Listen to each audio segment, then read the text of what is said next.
And a very pleasant good morning, afternoon, or evening, wherever you may be watching from. My name is Jimmy Finizzi, the host of From the Blue Seats, a New York Rangers podcast on the Hockey Podcast Network. I hope you're having a wonderful day so far, and welcome to another THPN watch party. As tonight, we got a good matchup from the Garden. We got the New York Rangers and the Vegas Golden Knights.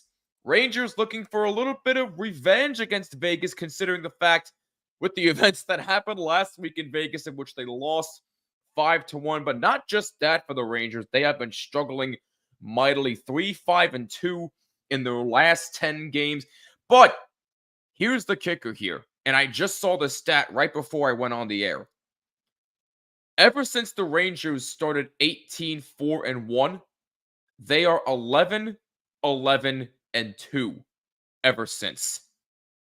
That's pretty alarming because this Ranger team should not be a 500 team at this point in the season, but they are where they are right now. And why is that? Because, well, there's a multitude of factors, really. They're having trouble scoring. They forgot how to block shots. And they're not playing well in front of their goalie. Now, I know what some of you are going to say. Oh, well, the goaltender hasn't been that great all season long. That is true. I will admit that. Shesterkin has not had a Shesty-type season. And Jonathan Quick, I know he's lost quite a few games in a row. But Jonathan Quick, I thought, has been fine. The goaltending, in my opinion, has not been the biggest issue. If you think goaltending is the biggest issue for this Ranger team right now, I don't know what the heck you're watching. But that's beside the point. The key for the Rangers to win tonight is just to be aggressive. Get more people in front of the net. Get more pucks on net. And help out your goalie. I cannot stress that enough. As far as Vegas is concerned, and I see a bunch of your comments, we'll get to them in a moment, I promise you. Vegas is coming off a 3-2 win on Long Island against the Islanders, so you know they're going to be coming in extra hungry for yet another win. They're going to want to stick it to the Rangers. Yet again, I'm definitely keeping my eye on Mark Stone tonight for Vegas, the captain, one of the best players all season long. And for the Rangers, I'm keeping my eye on Vincent Trocheck. He continues to absolutely be red hot. He's got 15 goals this season, which is tied for third on the Rangers this season. So definitely keep an eye out for Mr. Vincent Trocheck. Let's get to a couple of these comments here. Just a comment says, let's go Rangers. Let's just score some damn goals. Yes, I do agree with that. They do need to score some goals tonight. What's up, Liam? Thank you so much, my man, for tuning in, as always. Yes, RJ. What's going on, RJ? Yes, the goalie matchup for tonight, Aiden Hill against Igor Shesterkin. That should be a hell of a matchup there. What's going on, Goza? What's up, man? How you doing? My main man, Andrew H. What is going on, dude? Welcome back from Vegas. I hope it was awesome, even though we did talk off the air about how your Vegas trip was. But even still, I hope it was a blast. And he also says, sorry to say, but 5-3 Knights. Hey, I don't blame you. I was going to say, it's not because you were just in Vegas, right? You know I'm only kidding around, but even still, I understand why you think that. Goza says, 4-3 Rangers win tonight. And let me know what you think tonight's score is going to be and who you think wins. Let me know in the comments down below. Danelle, the Jersey guy, what is up? And by the way, I know a couple of you are asking in the comments already. Yes, I have seen the Stadium Series jerseys. I will give my thoughts on them in the next 30 seconds here. I promise you. Let's see who else we got joining in the chat here. What is up? Rye, the Aces and Hawkeyes guy. What's up? I like that name, first of all. Secondly, thank you so much for tuning in. Much appreciated. Liam says 4-2 Rangers. All right.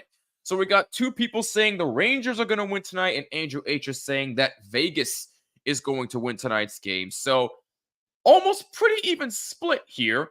And I see we have some breaking news from RJ. The Philadelphia Flyers have signed Owen Tippett to an 8-year contract worth $49.6 million. I am not surprised at that at all. Owen Tippett's been a hell of a player for the Flyers. So I'm not surprised. He got his bag. Now he's got to go out there and prove he's worth his contract. Vegas was a blast. You got to have the experience there someday. It was worth it. I can imagine It was definitely worth it. So I may have to take you up on that. I definitely want to be in Vegas one of these days. Abso-freaking-lutely. Now, again, I know a couple of you were asking. I know Danelle and Goza, you guys were asking my thoughts on the Stadium Series jerseys. I freaking love them. I love them. So let me give you my official grades on the jerseys. Rangers, A plus. You know, I know people are gonna say the letters are too big on the front, but me personally, I kind of like it. I kind of like the old school white style. The letters look kind of old school. I like the style the Rangers did. I love it a lot. So I give them an A plus. The New Jersey Devils are a definite A plus. In my opinion, you can replace the third alternate jersey that the Devils have right now and make that Stadium Series jersey the third alternate. That's how good that jersey looks. They did a hell of a job with that jersey. I absolutely love that, even though I'm a Ranger fan. But I digress. The Flyers, I give a C. It's not terrible, but it's just boring.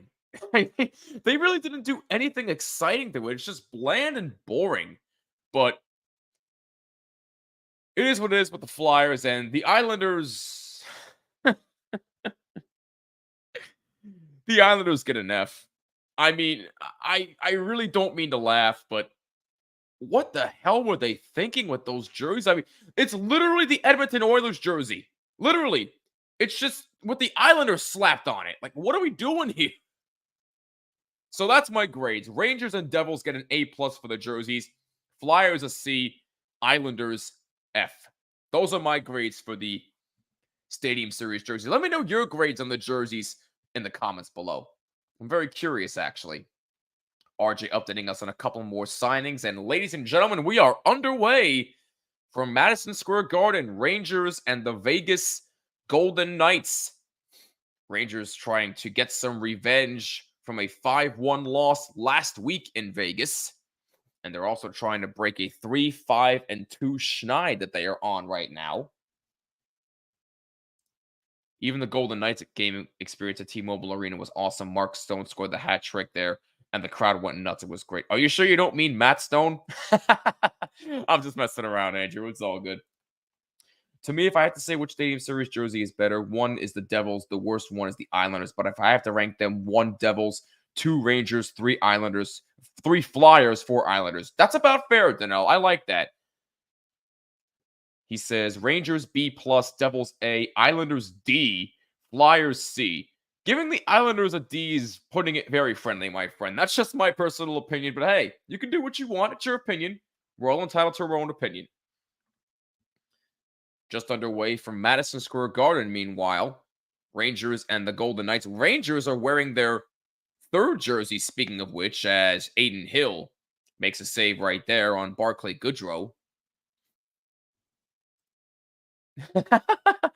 Hey, you knew I had to point that out at some point, right? But it is what it is there. But coming up on a more serious note, during the first intermission, we have to discuss what's going on with Filip Chytil, because my goodness, I mean, the poor kid just can't catch a break. But we'll talk more about that during the first intermission, because I want to get your guys' thoughts as well. So don't comment anything about Filip Chytil just yet. We'll talk about it during the first intermission, because we'll have plenty of time to talk more about that. But right now, we got a game to focus on here as the Rangers win this face-off in the Vegas zone. It's a pass up front to Lindgren, who shoots in a save by Adin Hill, and he hangs on. Good shot from the point. There's about 2:20 into the first. Artemi Panarin continuing to have a red-hot season for the Rangers. He scored in his last game against San Jose, in which, unfortunately, the Rangers lost in overtime, which really no excuse to lose that game. I mean, you were dominant all game long, and then the third period, it was a just total collapse. I mean, hey, give the Sharks credit. They won 3 in a row, at least at the time of that game. But even still, there's just no excuse. They have to be better than that. Meanwhile, Vegas moving in the zone. Shot from the point by number 7 from the blue line, and it just skipped wide. May have gotten a slight piece of Igor Shesterkin. Pass a little bit too far for Trocheck, and now Vegas trying to move up with it. Adam Fox moving in, takes it away for number 51 of Vegas. Islanders jersey's too ugly. Yeah, that's an understatement, Andrew. White Cloud, number 2 of Vegas with the puck, looking for an open man. 56, able to take it away. Will Cooley, number 50 of the Rangers, able to take it away. Speaking of Will Cooley, I have an event announcement to make during the second intermission, so stay tuned for that. Rangers this season at home are 15-6-0. They have been excellent at home all season. A turnover in the zone and a deflection by Will Cooley just went up into the netting and out of play. Oh my goodness. Capo Caco forced a turnover. He tried to feed Will Cooley for the deflection and it just missed up high. Meanwhile, the replay is showing a great hit by Rondelberg, number 46, on Braden Schneider. That was a massive hit. Definitely a clean hit for sure.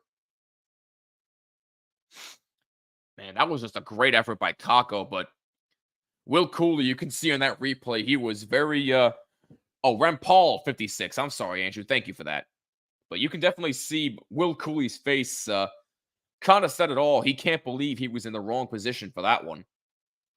So definitely the best chance so far all night for either team as the Rangers move up ice again. Here comes Blake Wheeler. Lost control. Almost turned over the puck. And Vegas is able to dump it in. It's on goal. Stopped by Shesterkin. Jacob Trouba deflects it out. And it actually... Oh, no. I thought it went into the bench. But instead we get an icing against the Rangers. 3 minutes gone by here in the first period. No score.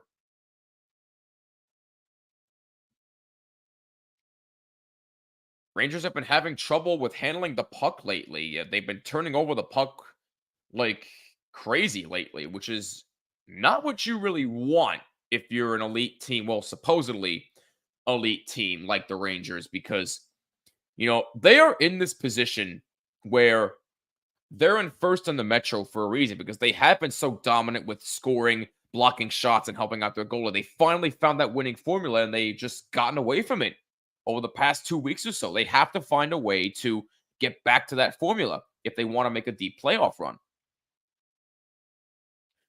Zibanejad moving in the zone for the Rangers. Zibanejad has been very quiet in the month of January. He only has 1 goal this entire month, which is not what you want if you're Mika Zibanejad. He has not had a Shesterkin type year, Zibanejad type of year. I see my man Matthew has joined in. I know him personally. He is a huge Vegas Golden Knights fan. What's going on, Matt? How you doing? And I think Mark Stone is not exactly sure what Mark Stone is complaining about. Maybe a penalty? Oh, I see. He was complaining that he got high-sticked and there was no penalty. He got high-sticked by Kreider, and he was saying, hey, why was there no penalty called? So Kreider definitely getting away with one there, and Mark Stone not happy about it, but we play on here as the face-off is in the Vegas zone. Doing good. I'm a big happy boy that Aiden Hill is back. Yeah, getting him back is huge. I know he's been hurt for a while, and he's playing tonight, so it's good to see Aiden Hill back. Vegas wins this draw, trying to clear out of the zone, and they can't. Gustafsson keeps it in momentarily, taken away by Mark Stone. Lost his stick in the process, and the Rangers take it back. Eric Gustafsson feeds Panarin. Panarin up the middle for Lafreniere. Alexi Lafreniere moving in. Tries to find a lane. Try to pass in front. Nobody there. Loose puck. And here comes Vegas now. Here comes Jonathan Marchessault, number 81. And number 49 trying to take it back. Number 7 moving in. And a puck is behind the net for number 10. He moves to his backhand. Save Shesterkin. Good save on the backhand by Igor Shesterkin.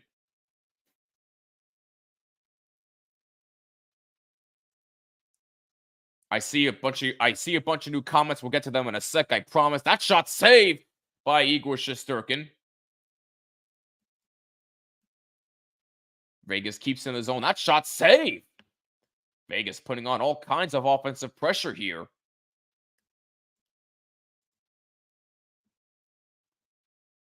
Rangers trying to get out of the zone, and they do. And it's dumped in the zone. Number 2 of Vegas goes for it.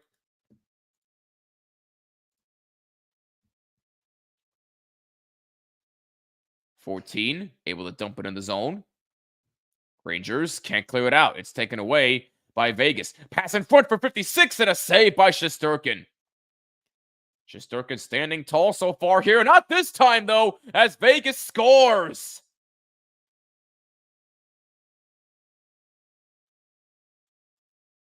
Looks like number 56 is going to score the goal. And Vegas strikes first. It's Rempal who scores for Vegas, and they have a 1-0 lead.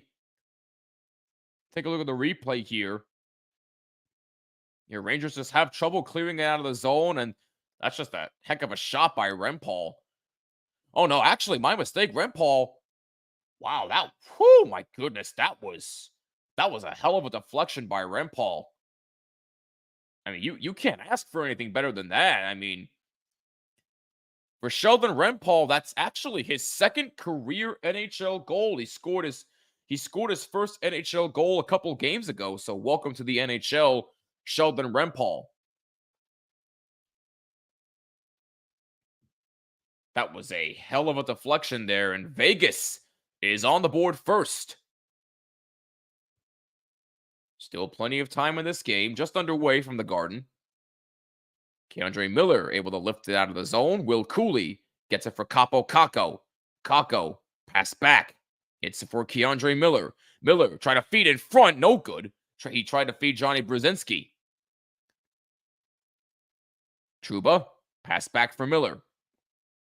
Now it's for Brzezinski. Shot blocked in front. Kept in by Keandre Miller. Will Cooley under some pressure by a couple of Knights. Will Cooley. Here's Trouba now. A shot saved by Adin Hill, and he holds it. Good keeping there by the Rangers. Trouba with a good shot, and Adin Hill makes the save. So, looking the replay of the goal. Oh, so it was Cotto that took the initial shot, number 48 or 43 of Vegas. So, Cotto took the shot, and Rempal with just a beautiful deflection in front, and that's why Vegas has the 1-0 lead. So, while we are in commercial break, let's catch up on a couple of comments here. Islanders tried to make the Stadium Series jersey look like a reworked Edmonton olive oil. That's literally what I said earlier, Koza, so I agree with you. I like the Islanders' color of the Stadium Series jersey, but not the Isles word mark on the font. Devils love it. Rangers, something different, a classic look, I guess, talking about the locals. Abso-freaking-lutely, I agree with you.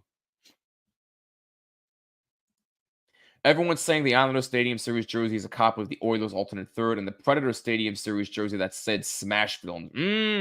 I totally forgot about that one. Oh wow, who are the Penguins? I didn't even see who Pittsburgh was playing tonight. Let me check.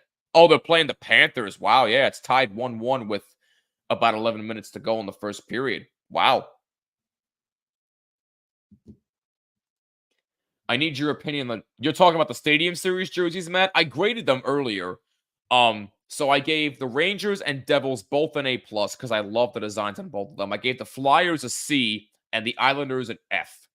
So that answers that question right there. Nice. Good for you, man. You definitely have more luck than me when playing games like that. Lou Lamoriello had his hand in everything at the Islanders. He's just a word. Oh, yeah. We're not going to go there, Goza. We're not going to go there. Matt's all excited that Rempal scored. Hey, I don't blame you. Can somebody beat up these Golden Nuggets already? Goza, you crack me up, man. I love you. I want the Rangers to win, but I think Vegas will take this. All right. Who cares about the... Yo, Goza, where do you come up with these puns, man? I want to... Do they just come out of your head? Where do they come from? What are your thoughts on the NFL championship games this weekend? Oh, shoot. Yeah, championship Sunday. I think I think it's Ravens 49ers. I think the 49ers are going to win. It's going to be 49ers Ravens in the Super Bowl this year. What do you think, Danelle? And what does everyone else think as well? I'm curious.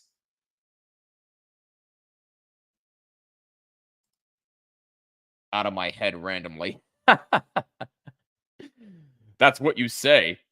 Gustafson keeps in for the Rangers off the draw. Adam Fox. Now Gustafson fakes, gets it to Wheeler, who shoots and scores! Blake Wheeler ties it at 1. What a shot by Blake Wheeler. Able to beat Aiden Hill on the short side, and that's exactly what the Rangers needed.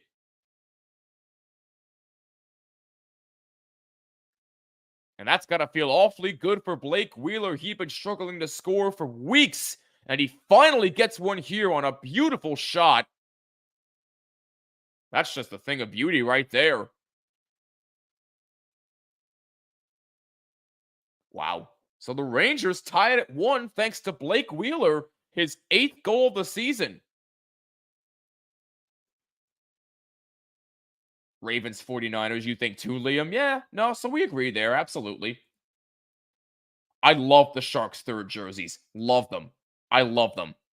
Yeah, I know we've had our jokes about the Sharks. Oh my god, a turnover in the zone. That shot saved by Hill. Oh, the Rangers came close to taking the lead right there as Tyler Pitlick just missed. Ouch. The wheels have come off the Golden Nuggets defense. Oh my goodness. That was just a great save by Aiden Hill on... That was actually Jimmy Vesey who took that shot. I thought it was Pitlick. It looks like from the replay, Pitlick was actually passing it to Jimmy Vesey. But either way, that was a great solid chance to take the lead right there. And Aiden Hill made a big save. Tie game. Yes, indeed. Yes, indeed. Everyone wants Ravens Lions because people are sick of the Taylor Swift with the Chiefs. Yeah. I mean, I'm sick of it too. I'm pretty sure all of America is at this point, except for the Swifties, but I'm not going to get into that here because this is not that type of live stream. But nice crap too. Caught him off guard. Yeah, he completely caught Aiden Hill off guard. Absolutely. Matt's not a happy camper about it, I can see. I forgot about the Sharks' alternate 3rd jersey. Do you like it, Jimmy? They have the shoulder patch as a primary logo. Like I said, I absolutely love it. I love what they did to their 3rd jersey. That might be one of my favorite jerseys ever, to be honest with you.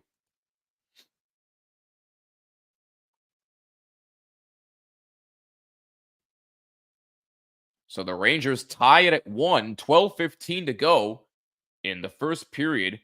Quick scoring summary here. So Rempal got his 2nd from Cotter and Haig at 5:02.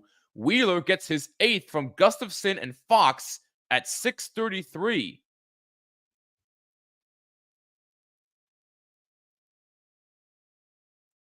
Like I said, that's got to feel awfully good for Blake Wheeler. Like I said, keep an eye on Artemi Panarin tonight. He's got 29 goals and 63 points tonight, tied for 6th in the NHL this season. And he also has points in 20 of 21 home games this season. Speaking of Panarin, he's got the puck, feeds it up the right wing to Trocheck, who gets bumped in the boards there and get a stoppage in play. Looks like we're going to get a couple of penalties here.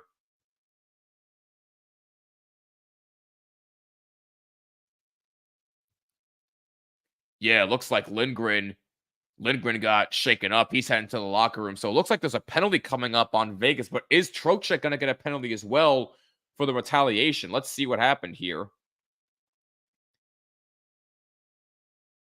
I mean, I can see why you call that, but... Oh, no, there were no penalties at all. Wow. I'm actually surprised. I was going to say that didn't really look like there should have been a penalty on Vegas anyway, but oh well, it is what it is there. That's a shot by Cooley and a save by Aiden Hill. There's a turnover in the zone. Aiden Hill saw it and wasn't able to make a clean save there as the puck was in the corner. Vegas Able to get it out. And no icing, not far enough. Who's my team? Rangers. Diehard fan. Lindgren went in the boards awkwardly. Yeah, I just saw the replay of that. It looked like for a minute the guy hit him along the boards, but yeah, I was mistaken on that, so that's my bad. Rangers keep it in the zone. It's a pass for Adam Fox, who dumps it in the corner. Fox, now Kakko. Kakko had that taken away. Kakko in center ice. 10:48 to go. First period, game tied 1-1. Goals by Rempal and Wheeler, respectively, for both teams. Here's Kreider now behind the net. Pass in front for Zibanejad, and he couldn't hang on to it. Keandre Miller. Shot deflected away. Wheeler. Now Kreider behind the net. Now it's in the corner for Keandre Miller. Zibanejad battling for it. Zibanejad comes out. Here's Fox. Shot. Looking for a deflection from Kreider, and it just misses wide. And that's deflected out of the zone. Keandre Miller could not handle it. Now he gets it right back. Good play by Keandre Miller. That was offside. Oh, Kreider was just ahead of the play. He disagrees. 10 minutes to go in the first. Game tied 1-1. Yeah, Kreider, you can tell he's still barking at the ref. He disagrees with that.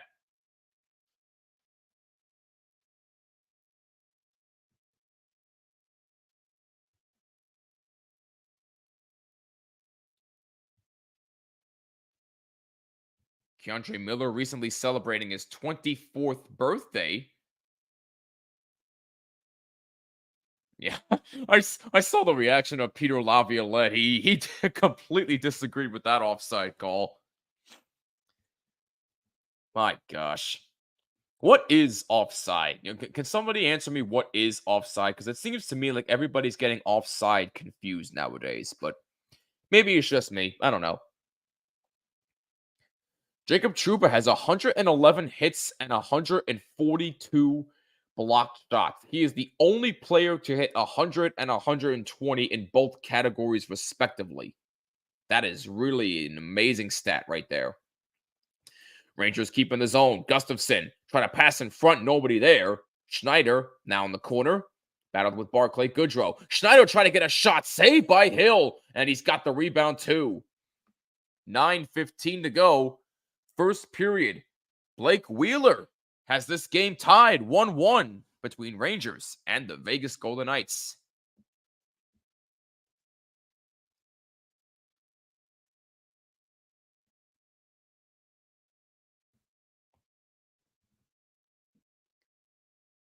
By the way, for those that are unaware, I recently did post a brand new episode of From the Blue Seats, a New York Rangers podcast on YouTube and on all audio platforms. So make sure that you go check that out right after you are done watching this live stream. And by the way, I forgot to mention this earlier, and I'm sorry, but everything we do here on the Hockey Podcast Network is presented by our wonderful friends at DraftKings. Use code THPN to sign up. New customers can bet $5 on hockey and get $200 instantly in bonus bets with code THPN. Only at DraftKings. Must be 21 plus, and please play responsibly. Copyright NHL 2024. All rights reserved. I only know about the offside rule in soccer and rugby, not hockey. Still learning about it nearly 30 years on. I blame my dad for not taking that job. And what job? Is there something I should know about? What job in Ottawa? Are you trying to tell me something here? Is my audience keeping secrets from me? Off the air, I'll tell you everything else about the trip, but of course, what happens there stays there. Absolutely, you're right. But yeah, tell me off the air. But I'm pretty sure I know what you did, but I'm not going to say it on here. I'm only kidding around, Andrew.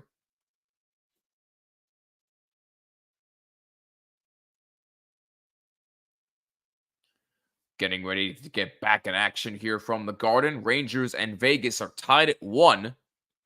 Rempal got his second career NHL goal, and Blake Wheeler got his 8th of the season. And that's where we stand right now.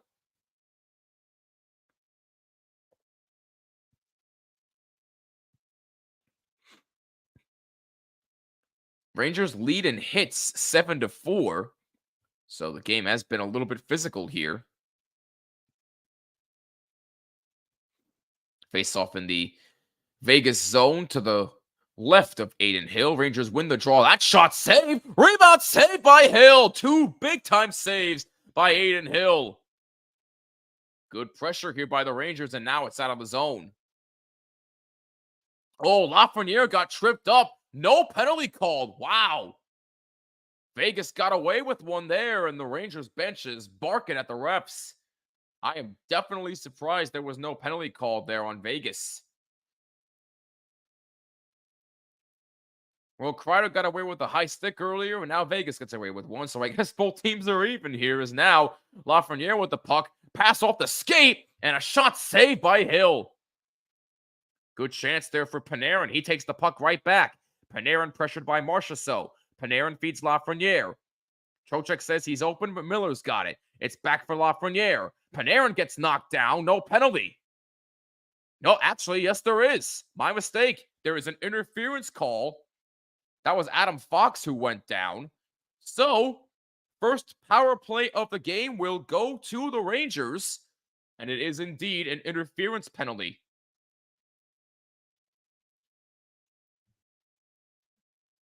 My dad is a very skilled mechanic, and he wanted to try working in a different country, but he decided against it and went on an adventure anyway.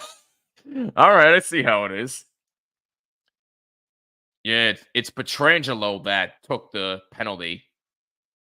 And he knew it right away. He is not happy in the penalty box. So Alex Pietrangelo for interference. So the Rangers get the first power play of the game. Rangers power play has definitely struggled after being so red hot all season long. They are now second in the NHL on the power play as Fox shoots save by Hill. Fox keeps it in. Here's Panarin. Back to Fox. Looks for a lane. Can't find one. Beats Panarin. Panarin trying to feed Trocheck. He's double teamed and it's cleared out. Shesterkin plays it for Fox. Fox feeds Zibanejad. Try to feed Kreider. Under some pressure, couldn't get a pass off. Fox has it. Now Panarin. Panarin moves up. Try to feed Kreider. Panarin's got it back. Feeds Kreider in the corner. He's pressured. Panarin gets it back. Puck played around for Adam Fox. And we got a stoppage in play. What do we have here? And it just looked like the puck went out of play. Looks like it at least. Yeah, no penalties, so we're going to get a face-off here. Looks like just outside the zone.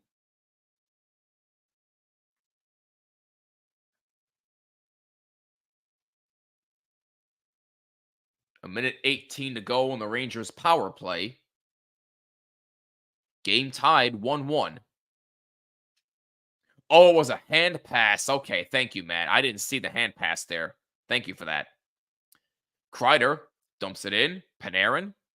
Try to feed Kreider again. Now Zibanejad's got it under pressure. Trocheck's got it now. Here's Fox. Fox looking for a lane. Feeds Panarin. Panarin, bad angle shot. Looking for a deflection and a save by Hill. And it's cleared out of the zone.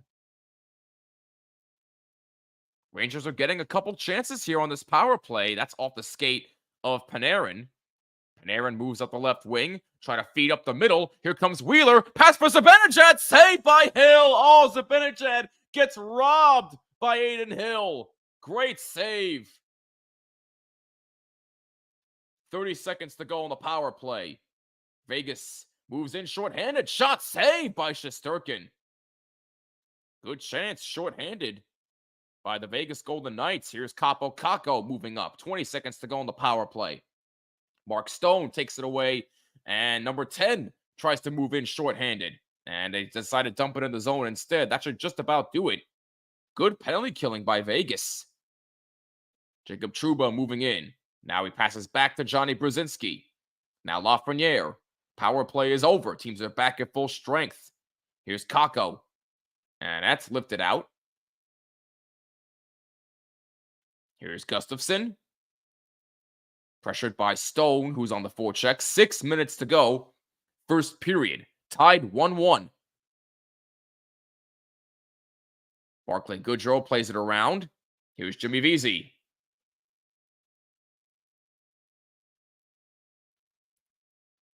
Rangers keep in. Here's Schneider. Looking for a deflection there and a save by Hill. Vegas moves up. Here's Stone. Good pass up front. Save. No, that was actually blocked in front. Rangers lead in shots 14-6. Game tied 1-1. That shot blocked in front. Rebound save. Stick aside by Shesterkin. And we get a stoppage in play. What do we have here? Maybe it looked like the puck went out of play. But either way, coming down to 5 minutes left in the first, we are tied at 1 between the Rangers and the Vegas Golden Knights. Yes, that is me. What is going on, Mr. TikTok? How you doing? Alex Petrangelo's cousin Frank finished his career in England with the Manchester Storm in 2001. Wow, that's pretty sick. I like that.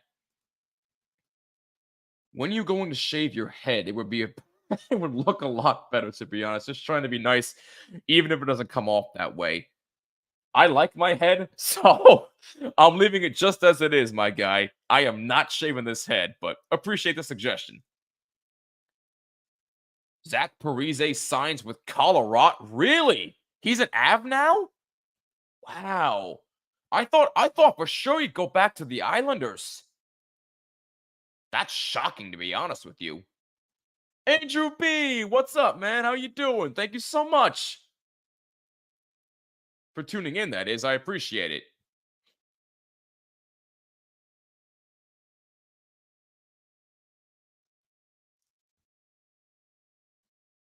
Just got the update a while. Oh, all right. So did he sign a contract there? Let me look it up.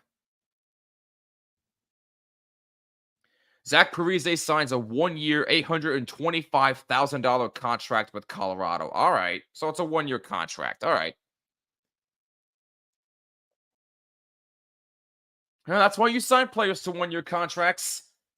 You know, look at Nick Bonino. I mean, they placed him on waivers. He got claimed off waivers, and now he's with Hartford. So, hey, it is what it is. Obviously, it's not working with Nick Bonino, but what can you do? That's why there are these 1-year contracts. This way, if it doesn't work, then you don't waste that much money. 5:21 to go here in the first period. Rangers and Vegas tied at 1. Rempal and Wheeler, the goal scorers, respectively, for both teams. Golden Knights have a road record of 10-9-4, yet they're 18-5-2 at home. So they are certainly a much better home team than they are on the road, which is a little unusual because they're the defending Stanley Cup champions, and normally good teams like that should have a pretty even home and road record, but meaning they should be pretty good both home and away from home, but definitely a little bit different for Vegas this season. Meanwhile, Rangers back in action here is Vegas trying to keep it in the zone.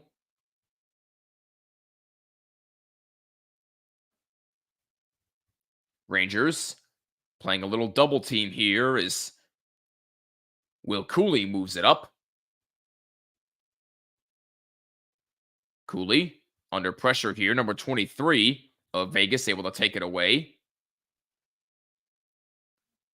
By the way, Mark Stone has played all 49 games this season so far. Really is amazing what Mark Stone is able to do for this Vegas team. Marchessault able to lift it out for number 43. It's taken away, though, by Jacob Trouba. Jacob Trouba moves it in. Kept in by the Rangers. Here's Trouba. Winds up and shoots. Save by Adin Hill. Trouba. Braden Schneider. Now Zibanejad. Trouba. Rangers trying to find a lane. Here comes Schneider.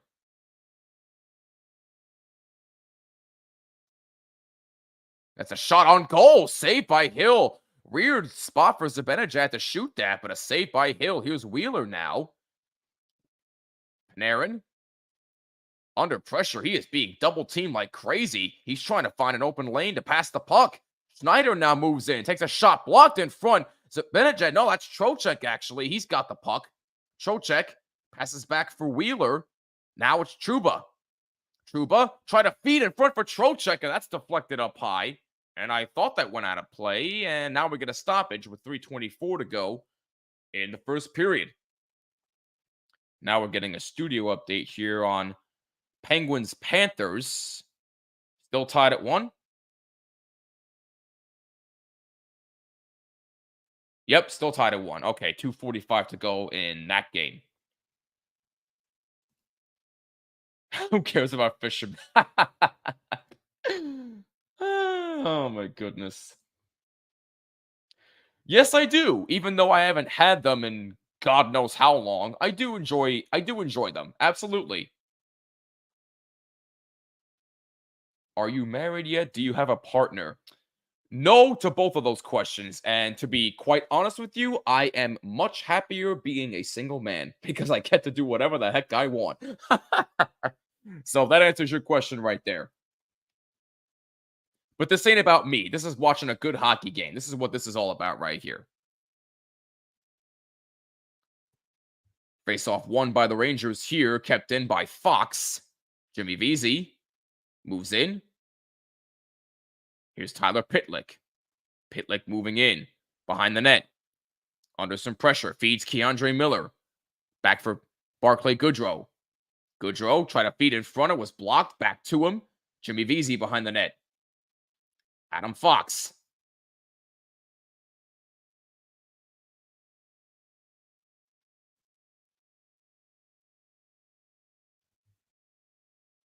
Keandre Miller keeps in. Jimmy Vesey. Under some pressure.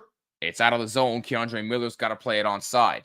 Rangers have to regroup. Under pressure is Mark Stone, who almost took the puck away. It's just kept in on the blue line. A shot goes wide behind the net.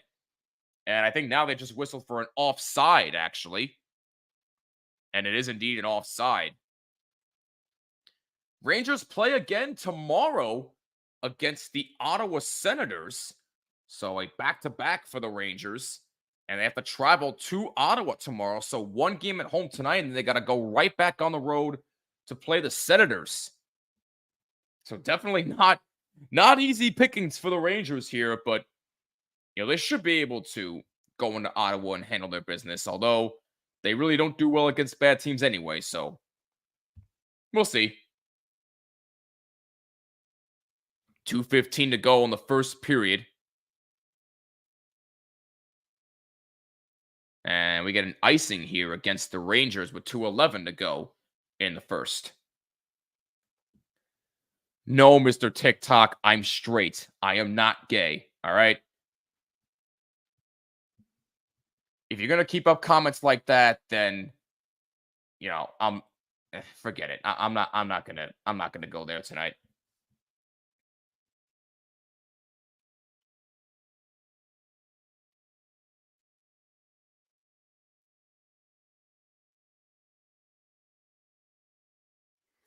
Trocheck has won 5 of 8 faceoffs tonight for the Rangers, and Rangers get this one here as Braden Schneider is moving in. What the hell's going on in this chat? Apparently a lot. Lafreniere, oh my goodness, what a save by Aiden Hill! He robbed Alexis Lafreniere, who went to his backhand. Oh my goodness! Wow! What a save by Aiden Hill. It was a turnover by Vegas and a good pass for Lafreniere. Went to his backhand and Aiden Hill made a glorious glove save to rob Alexis Lafreniere. Wow. That is the save of the night so far.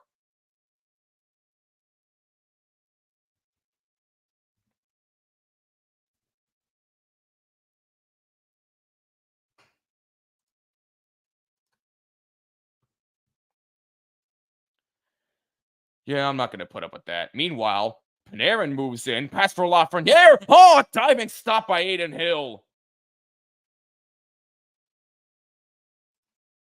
call 911 and report a robbery on Aiden Hill. Abso-freaking-lutely. What a freaking save. Call the cops. Highway robbery indeed. Thank you, Andrew. As did I. He is no longer allowed on these streams. I don't understand. Why is it always when people recognize me from my other show, The Bottom Line, there's always derogatory comments towards me? I will never understand it, but it is what it is. You can't fix people. You can just carry on with your life. 1 minute to go in the first. Game tied 1-1. Miller keeps in the zone for the Rangers. Rangers have had 6.5 minutes of offensive zone time to Vegas's 2 minutes and 40 seconds. Keandre Miller now feeds Kreider. That's deflected up high, and it just hit the netting, and it goes out of play. 38.8 seconds to go in the first. Don't forget, coming up in the first intermission, we are going to discuss the Chytil situation. So don't type anything about Chytil just yet. We'll talk about it in the first intermission, and then I'll get your thoughts as well. So, because there is quite a bit to unpack there, and it's definitely a more serious topic that we need to get into. But in the meantime, 38 seconds to go in the first. Face-off taken by Vegas.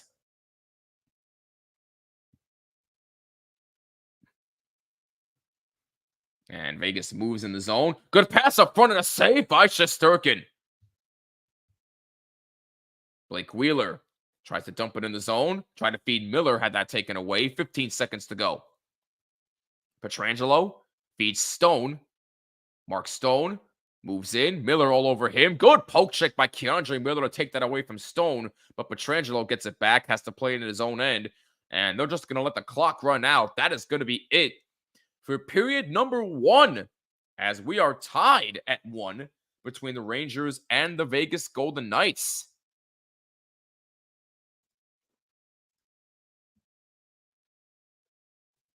Definitely a back-and-forth game so far. We've had a couple of big saves, but that one by Aiden Hill on Lafreniere was just highway robbery right there.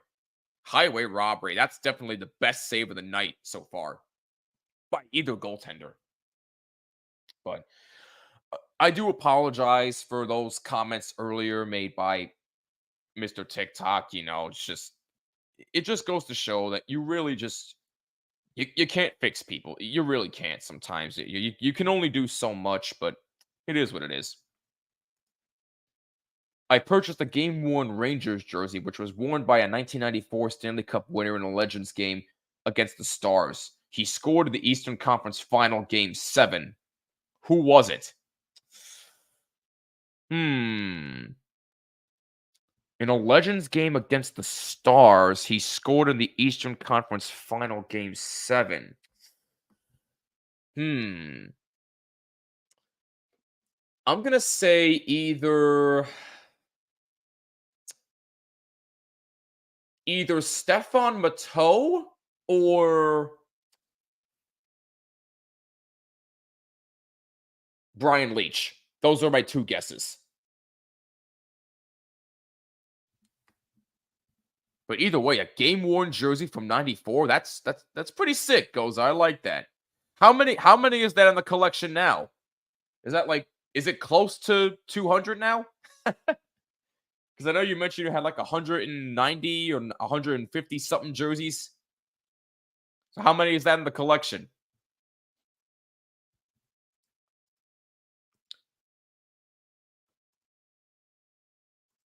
For those who are just tuning in, we are in the middle of live streaming the Rangers and the Vegas Golden Knights. The game is tied 1-1. Quick scoring summary, or first period summary, I should say. So Rempal got his second career NHL goal from Cotter and Haig at 5:02.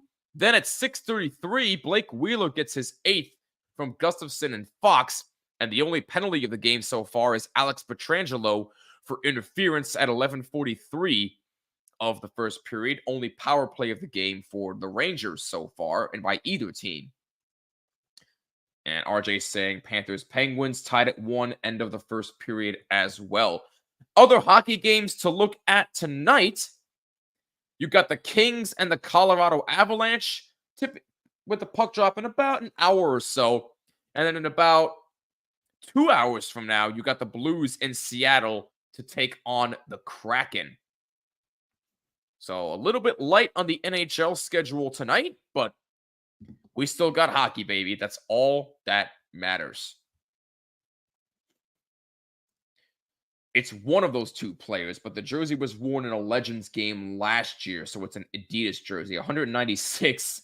Hopefully at the end of February, 2 more Ranger jerseys to get soon. Okay. So 196 jerseys in the collection. That's awesome. So it's it's either Mateau or Leach. In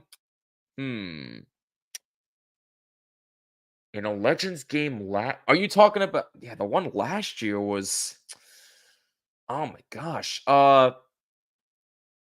Did Mateau play in the Legends game last year? I'm gonna say Brian Leach. That's my final answer. And if I'm wrong, then I'm probably gonna kick myself, but it is what it is. In the meantime, though, while I await the answer, we are going to step aside for a few moments, but when we come back, we will be discussing the Filipino situation. So don't you go anywhere. Talk amongst yourselves, and remember, be respectful and kind to each other. We'll be right back on the THPN YouTube channel.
All right, ladies and gentlemen, we are back. Welcome to the first intermission report. Although this is not going to be a first intermission report on the game since we kind of gave away the first period summary earlier. Rangers in Vegas are tied at 1 after 20 minutes of play. And let's see, we got a couple of comments. What is up, Angus? My man, how the heck are you? Thank you so much for, as always, tuning in. Always a pleasure to see you in the chat. I will send you the answer privately. Damn it, Goza, why can't you tell me here? But hey, listen, do what you want, my man. It's all good. Got a new job offer. Hey, that's awesome, man. Congratulations. Where's the job at? But anyway, we got more serious matters to attend to as we unfortunately had a bit of a setback with Philip Chytil. This is an article from Emily Kaplan of ESPN. I'm not going to read the whole entire article. This is just the crux of it. New York Rangers center Philip Chytil has had a setback related to his suspected concussions while skating Friday at Madison Square Garden. Chytil fell to the ice, though it's unclear what caused the incident. He was down on the ice for several minutes before being helped off by two teammates. Chytil was immediately evaluated at the arena before returning to his home in New York. Chytil, who has not played since November 2nd, had returned to New York on Monday after a 3-week reset at his off-season home in Czechia. Jeez, I can't speak. I'm sorry.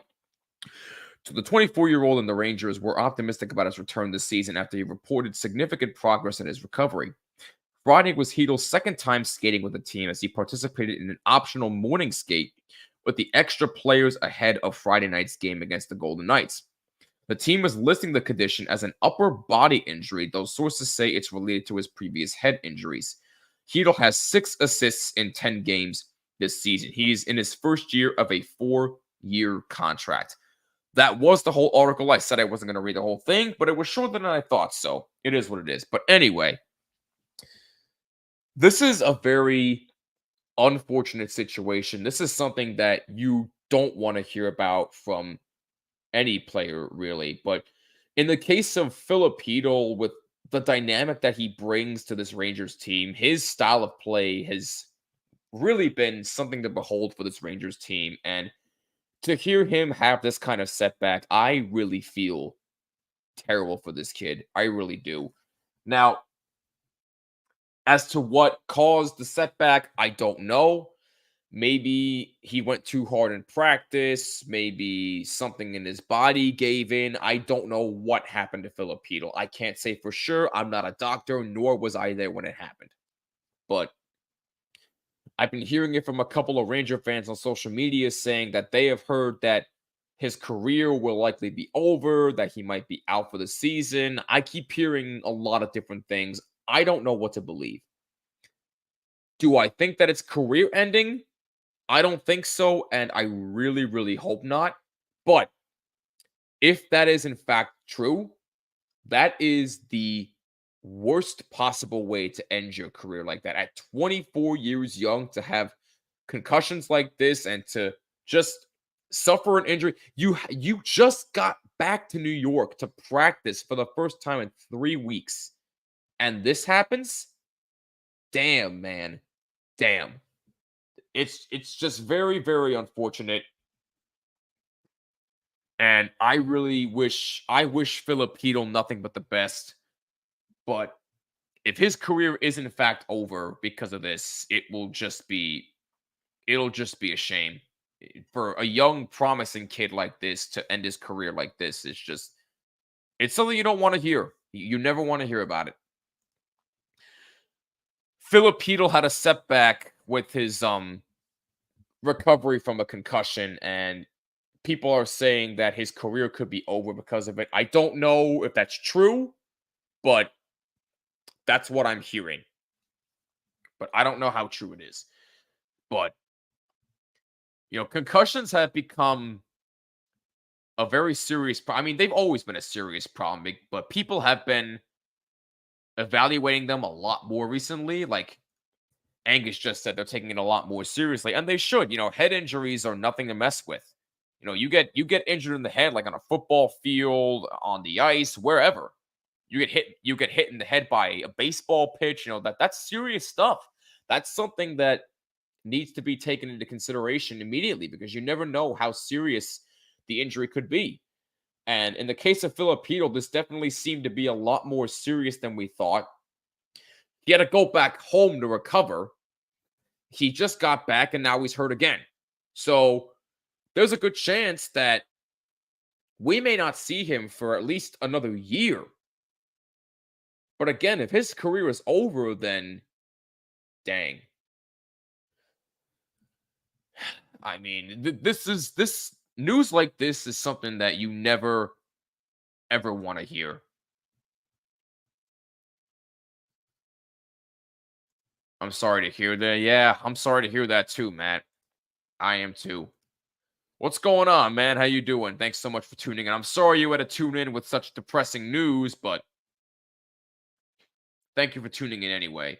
Hope all goes well for him. Same here. Absolutely. I've done something similar years ago, just like Chytil. I once had a concussion playing rugby, and I recovered, and then I crashed my motorbike on a track day, and I got another concussion. Oh my gosh. Thankfully, I'm okay now. All right. Thank goodness. That's wow. God bless you, Goza. Wow. I'm just glad you're okay. Wow, indeed. What's up, Denali Gordon? How you doing? Thanks so much for joining us. But yeah, this injury to Filipino is nothing to joke about. And I really wish him nothing but the best. And I really hope that the recovery goes a lot smoother this time around. But it is what it is. You know what my stance on concussions is? Man the F up. That should never end a career. I mean, look, I'm not going to get in an argument about this. A knee injury, sure. A head injury, avoid getting hit more, but don't retire. I'm not saying that Filipino's going to retire. Now, I'm saying I'm hearing from people that are saying that they heard from sources that it's a career that it could be a career-ending injury. I don't know for sure. That's up to the doctors. That's not up to me to decide, nor anybody else to decide. That's up to doctors to decide whether he can play hockey again. I'm not saying he's going to retire, nor should he retire if he wants to continue to play. But look, an injury is an injury. With a head injury, that can really screw you up. Now, I understand your point in saying that, this generation has gone very weak. I do get that. But with a head injury, you do not mess around with a head injury, regardless of who it is. Period. End of sentence. This is something that's very, very serious. And a lot of people need to take this into account. And I'm really, really glad that a lot of people in the sports world are taking head injuries more seriously. How do you think that, some football players at the end of their career are diagnosed with CTE because of head injuries? But it's a shame that they're not diagnosed with that until after they're dead. Think about that for a minute. So this is not something to take lightly. You can say the generation is weak all you want to, but at the end of the day, the bottom line is this is an injury that is serious and needs to be taken seriously. And I wish Chytil nothing but the best in his recovery.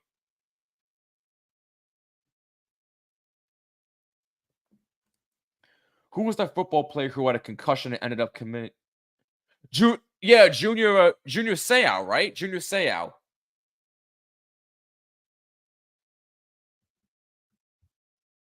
But either way, it's just really a shame. It really is a shame what's going on with Filipino. And regardless of what I really hope we see him back. But I don't even know what to think. They definitely do miss him. The Rangers do miss him. I will say that much. My goodness. I mean, I saw this news at my job outside of this today. Um this is just something I didn't want to see. Um, I got notified about it via ESPN. That's why I pulled up the article for Emily Kaplan.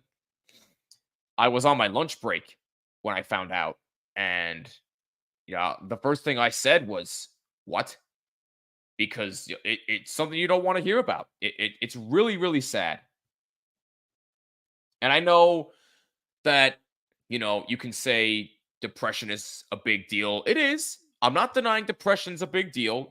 Mental health is definitely another stigma that needs to be addressed. I totally get that. And I am all for mental health. I have been a mental health advocate all my life. I encourage you to get help if you need to. No question about it. But this is a head injury. I get it. Sports have injuries, but there's no special way to deal with a head injury. That's the bottom line here. All right. So it really is. I don't know. I don't even know what to say.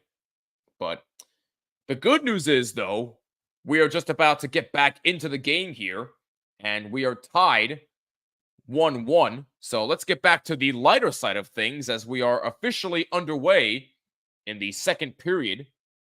Rempal and Wheeler, the goal scorers for each team. And we get an immediate stop as the puck goes out of play.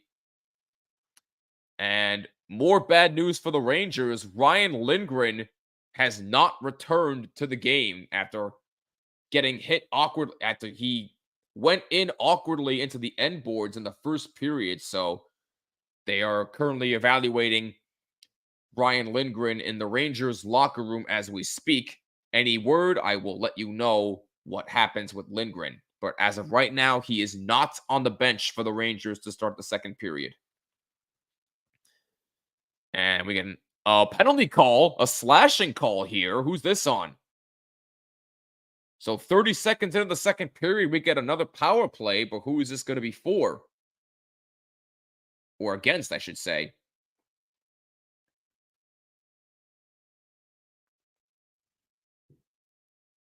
Well, looks like Zibanejad. Yeah, that's also not what you want. So Zibanejad gets called for slash. Yeah, that's a clear slash right there. That's blatantly obvious. So Vegas gets their first power play of the game, and it's immediately taken away and cleared. Goodrow racing in, trying to get it there shorthanded. He gets knocked down by Marchessault. Good effort by Barclay Goodrow. Martinez able to take it out for Vegas. Vegas's power play 17th in the NHL. Rangers penalty kill is 6th in the NHL, and that puck is cleared out.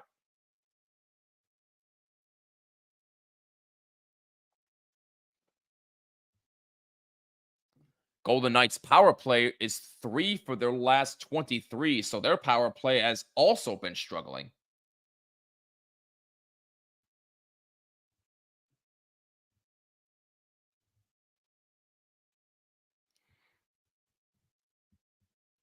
Aiden Hill leaves it for Martinez. Martinez. Now Rempal has that taken away. Martinez takes it back. Now Ivan Barbashev moves in. Barbashev pass for Rempal. Rempal feeds Wah. Now Rempal kept in. Oh, it's offside. Vegas was not onside there. 45 seconds to go in the Vegas power play. Pietrangelo thought he was onside there, but the refs disagree and we play on.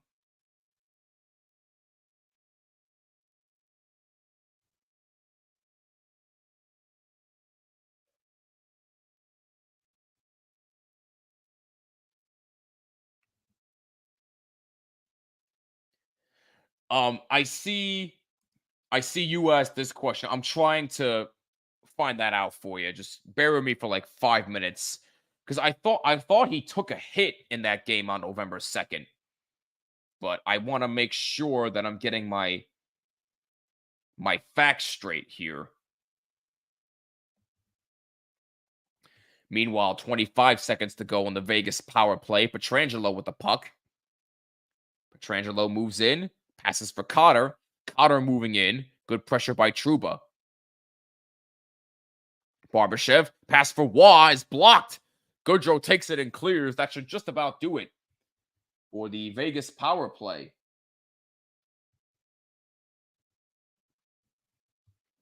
And the power play is over. Teams are back at full strength. And we get an offside here against Vegas yet again.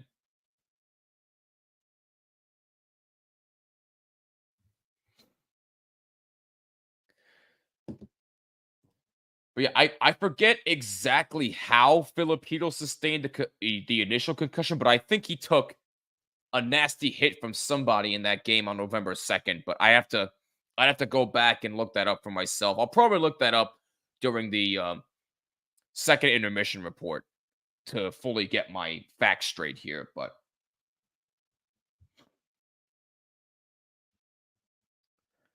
we shall find out soon enough. Maple Beavers. Meanwhile, somebody lost a glove for the Rangers here.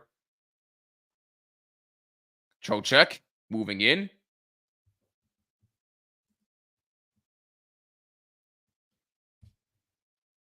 Here's Fox moving in. Shot saved by Hill. Rangers trying to keep it in. And they do. And it's taken away. And here comes Vegas. 56 moving in. Scores! Bad turnover by the Rangers yet again. And number 55 is able to cash in. And Vegas takes a 2-1 lead. It's Kolzar who scores. That's a heck of a shot by Kolzar.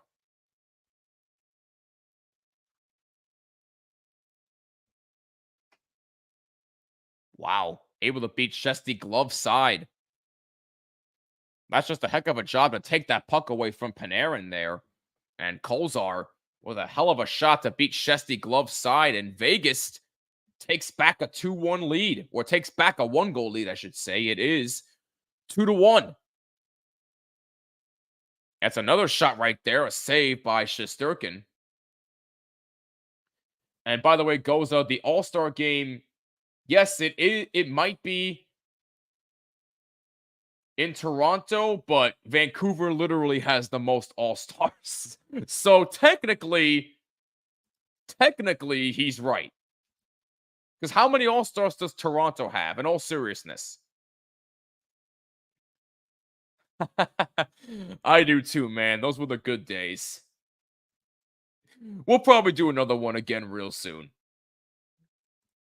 Can somebody beat up the Golden Nuggets again? They have 4. Okay. So the Canucks have 2 more than Toronto. And so what? I'm just playing around. So Vegas takes a 2-1 lead.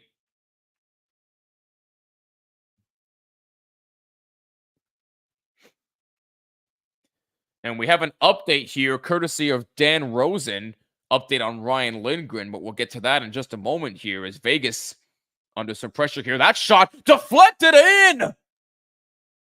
Ivan Barbashev with the deflection in front, and Vegas takes a 3-1 lead. Or was that Marchessault? It looks like it's Jonathan Marchessault, actually. My apologies, but regardless, Vegas now has a 3-1 lead, and Rangers are starting to show their struggles yet again. As Vegas is really trying to stick it to them. That's just good passing. Right from the corner. Yeah, it was Marchessault who deflected it in. So that's Marchessault's 23rd goal of the season. He's on a 6-game point streak. And Vegas has a 2-goal lead. By the way, we do have an update on Ryan Lindgren, courtesy of Dan Rosen on Twitter at DRosenNHL. Ryan Lindgren has an upper body injury and will not return tonight. So another big loss for the Rangers as that shot saved by Shesterkin. Vegas really taking it to the Rangers here in this second period. Here comes Johnny Brzezinski. He moves in and shoots wide. Kept in along the blue line by the Rangers. As now it's out to center. And that's off the glass and into the corner. Chytil sees the loose puck, leaves it for Adam Fox, who plays it behind. It's a 3-1 Vegas lead. 15 minutes to go in the second period. Jimmy Vesey tried to deflect it in. Puck played in the corner. Now it's out to center for Mark Stone. And number 16 moves in and shoots in a save by Shesterkin. Vegas keeps in the zone. And almost a takeaway right there. Now it's out to center ice.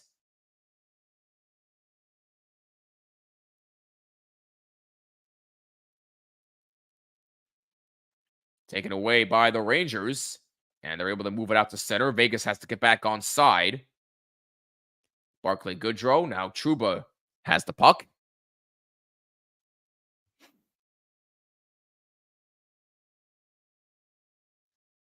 (15-9) in favor of the Rangers in shots. But Vegas has the 3-1 lead as Fox got a little interfered there and no penalty call.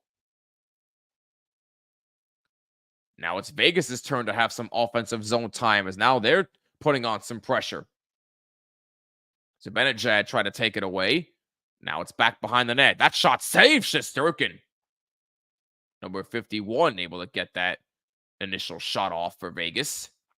Rangers do not have any shots this period so far. So their struggles continue. The New York Free Rangers eggs have cracks.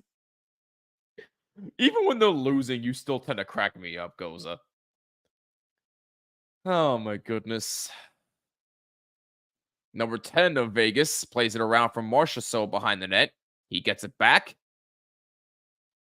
Taken away by Lafreniere. And it's lifted out of the zone for Panarin. Panarin, under some pressure, had that taken away. Rangers have to get back on side. Schneider. Pass up the middle. And delayed offside on the Rangers as Lafreniere is ahead of the play.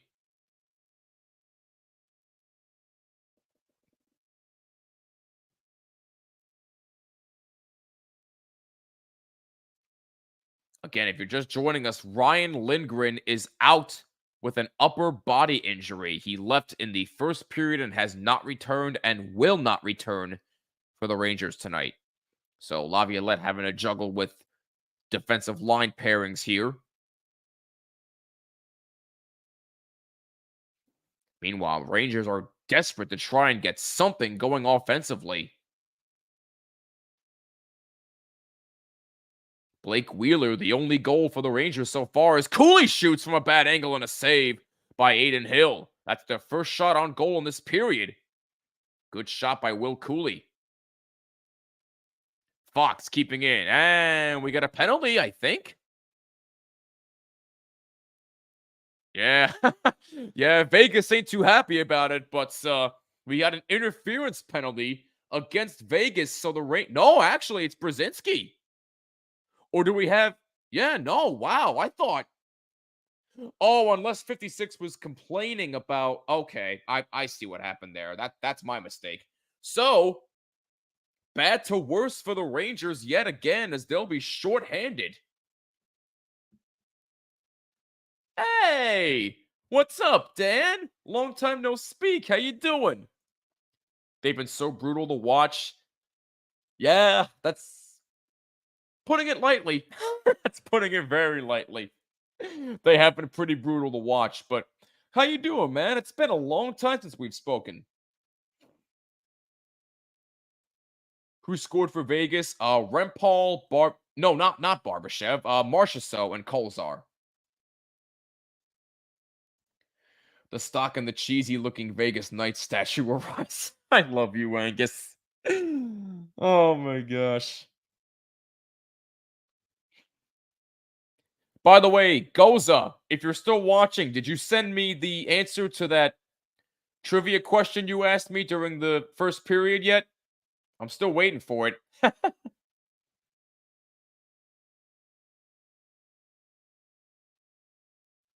And I'm currently trying to look at my DMs, seeing if you messaged me. Not yet? Okay. No, take your time. Take your time. But my guess to that trivia question is still Brian Leach, the question about your game-worn jersey that you just bought. My guess is still Brian Leach. That's my final answer. Miss you, man. Hope to have the opportunity to see you once the semester ends. Absolutely, man. Absolutely. You'll see me one of these days. 100%. By the way, this guy right here does have his own podcast, Dan and Danny Talk Sports. Go subscribe to their YouTube channel. They do amazing things on there. And those boys are gonna make it big. And I gotta have you on my show sometime, Dan. So Johnny Brzezinski gets 2 for interference. And Vegas goes right back to the power play. Martinez gets along the blue line for Marchessault. Shot from the blue line. Saved by Shesterkin. And it's out of the zone. Vegas power play tonight 0 for 1. Much love, bro. Let's do it. Absolutely. Absolutely. We will make that happen. 11:35 to go in the second period. And that puck goes into the Vegas bench. And play stops with 11:33 to go in the second period. Damn it! Goza, I just saw you messaged me. Damn it, it was so close. Oh, the answer was Stefan Matteau. Ah! For some reason, I thought he didn't play in the Legends game last year, but I was wrong. And now I'm definitely kicking myself as a result. Damn it, Goza. Ah. But hey, even still, that's pretty awesome that you got that game-worn jersey. I like it. Rangers trying to clear it out, and they do. They move in shorthanded. Here comes Trocheck. Trocheck shoots, saved by Hill, and he hangs on. Great chance for Vincent Trocheck. A shorthanded chance. That would have really boosted the Rangers' confidence right there. Trocheck continues to be scorching hot for the Rangers. And he almost got another one there. I'm watching a cat show on TV. What? Wait, hold on a minute. What cat show? What cat show? Hey, we got a new member of the THPN YouTube channel. What's up, Tyrone? Thank you so much for your support. We appreciate that. I'm sure everybody here at the network appreciates you as well.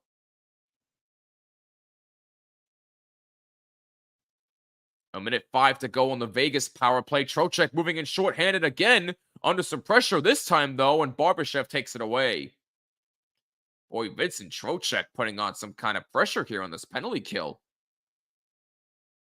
Rampal plays it in the corner for Cotter.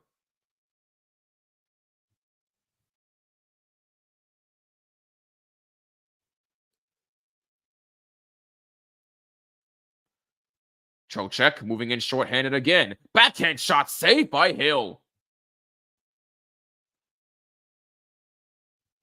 Here's Wah moving in. Number 10 for Vegas.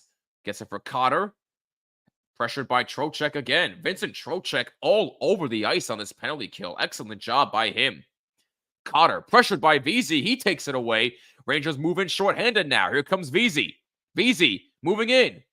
Moves in. It's a shot. Just misses. Aiden Hill may have got a piece of it. Excellent penalty killing by the Rangers. Here comes Pietrangelo. Teams are back at full strength. 0 for 2 on the power play is Vegas. That was the best looking penalty kill by either team tonight. Excellent job by the Rangers there. 9:40 to go. Second period. Vegas with a 3-1 lead. Panarin moves it up and decides to dump it in the zone.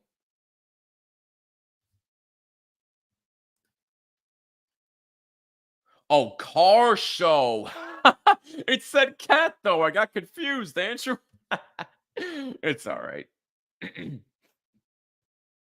Number 6 of Vegas able to move it up. If all the boys are available, would you be able to stream some games on BLP?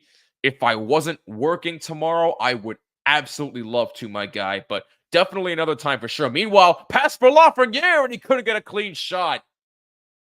But hey, you boys have, please feel free to stream without me, though. I give you permission.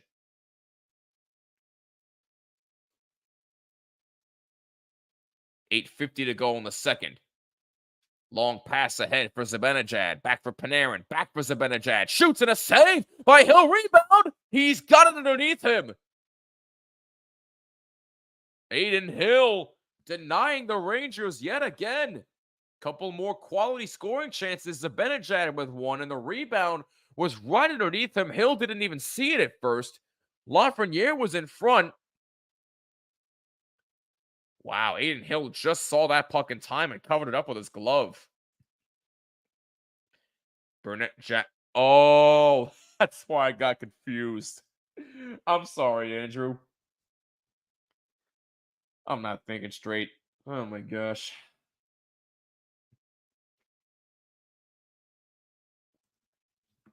A lot of money going to be spent on what exactly, though? You trying to tell me something else here? So once again, the Rangers struggling here as they now trail 3-1. It was 1-1 after one. Blake Wheeler, the only goal for the Rangers tonight.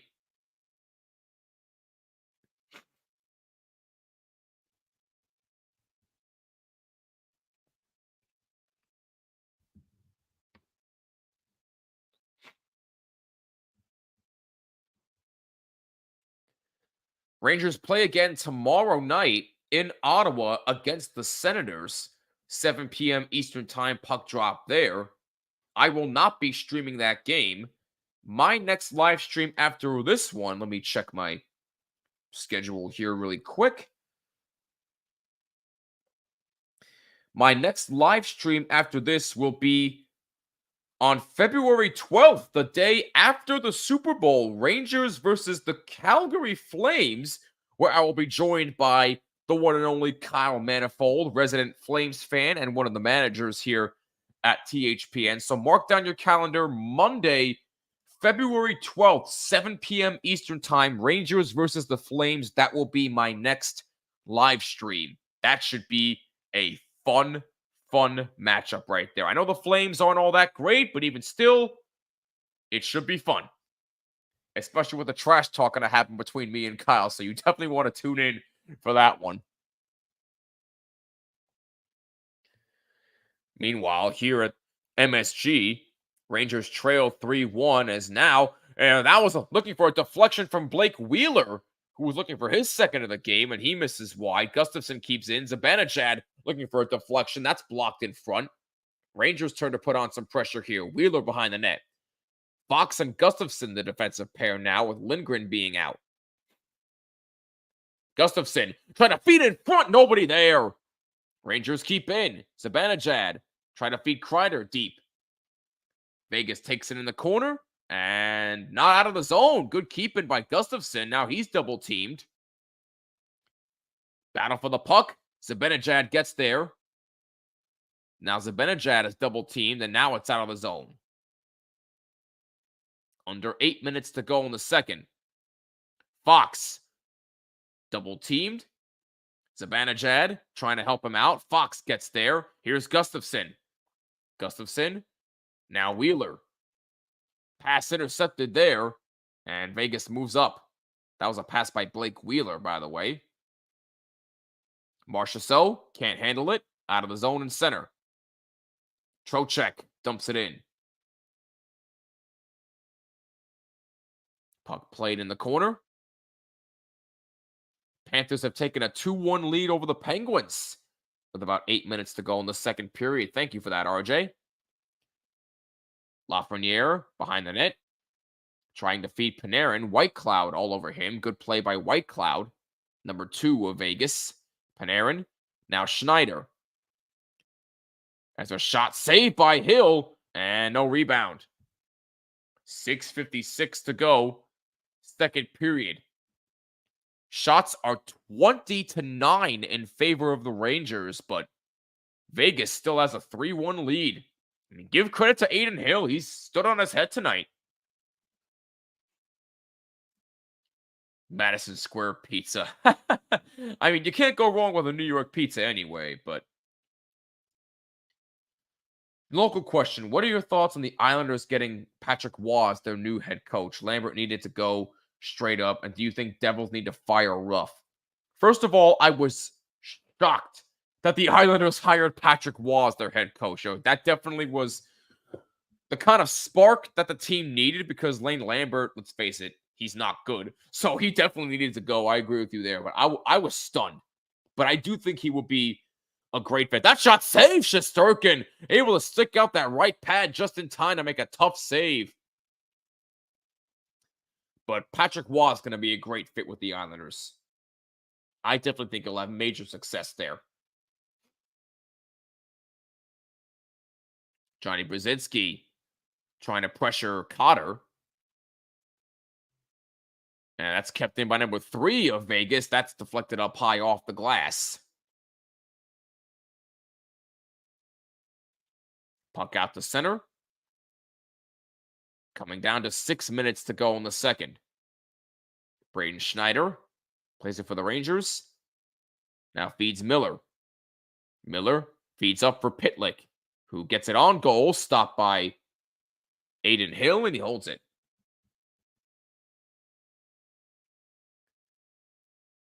Oh, I'm sorry to know, dude. The Devils need to fire Ruff. I don't know. I mean, the person that's more qualified to answer that would probably be Neil, since he's more of a Devils fan. But I don't know. Me personally, I'd see how it goes after season's end. If things don't work out at the end of the season, then I would say fire him. But if you're talking mid-season, then no. I wouldn't fire him mid-season. Lane Lambert, on the other hand, that's an entirely different conversation. He needed to go because he wasn't cutting it for the Islanders. Lindy Ruff, I would stick it out till the end of the season. That's just me, though.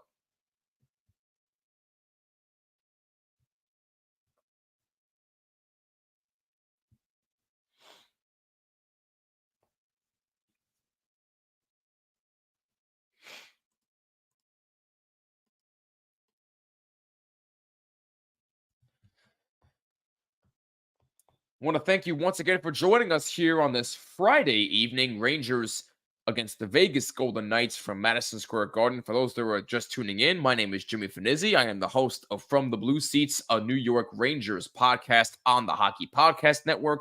My show is presented by SeatGeek. SeatGeek is your number one source for the best deals on sporting events, concerts, comedy shows, and a whole lot more.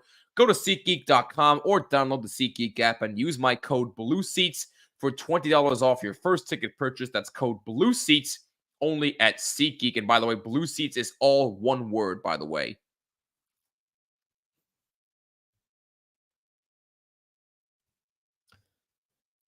Getting set for the remainder of the second period. 3-1 Vegas. Oh yeah, and by the way, one of the big stories in the NHL right now, the Edmonton Oilers, after probably one of their worst starts of the season, are now on a 15-game winning streak. I mean, my God, it really is amazing what a coaching change can do for a team. Because now, former Hartford Wolfpack head coach, Rangers affiliate, by the way, Chris Knobloch gets hired, and now all of a sudden, they're back to being the Oilers again. Connor McDavid's starting to look like himself. They started 2-9-1. And since then, they're 26-6-0. It really is amazing, man. Stone with a pass. There was a wide open net, and nobody was there to tip it home. It just went through the crease of Shesterkin's net, and nobody was even in the vicinity. Yikes. Knobloch magic indeed. Absolutely. 5:15 to go. Second period, Vegas with a 3-1 lead over the Rangers from Madison Square Garden. That's a shot. Oh, and a glove save by Shesterkin, but not able to hang on to it. And we get that may have been actually deflected up high. Olive Oilers won't win the Stanley Cup this season, but how far will they get in the playoffs? I say probably second round. They'll make it to the second round at most, but they're not winning the Stanley Cup this year. I agree with you, Goza. Yeah, no, absolutely not, Angus. No, they might be crazy, but they're not pulling what the St. Louis Blues did in 2019. Absolutely not. If they do, I'll be stunned. Yeah, not the Vancouver Canucks. Let's get that out of the way right now. Not Vancouver. 4:45 to go in the second. Oh, great takeaway right there by the Rangers by Jimmy Vesey. Yeah, very, very funny. Arizona Coyotes. Yeah, right. I know it's all jokes, but even still. Can you imagine if one day Arizona wins the Stanley Cup? Can you imagine? I mean, my goodness. Chance for Vegas yet again. Number 49 able to get it in deep. Here's number 14. A shot save. Shesterkin. If the Coyotes win, I will eat my hat this season. Honestly, same. Same here, Goza. Imagine a playoff game in the mullet. Oh my dude, that atmosphere would be electric. You know, all jokes aside, that atmosphere would be amazing. Meanwhile, 4 minutes to go in the second. 3-1 Vegas. Thoughts on the NHL All-Star Game jerseys? Very ugly, right? Ugliest, and yeah, those jerseys are trash. I don't know what the hell. Look, I don't care who was in the thought process behind it. I don't care if it was Justin Bieber. I don't care if it was somebody else. Those jersey designs for the All-Star Game are trash. They're terrible. I've never seen a worse jersey design in my life. But that's just my opinion. If you like it, that's fine. I'm not going to stop you.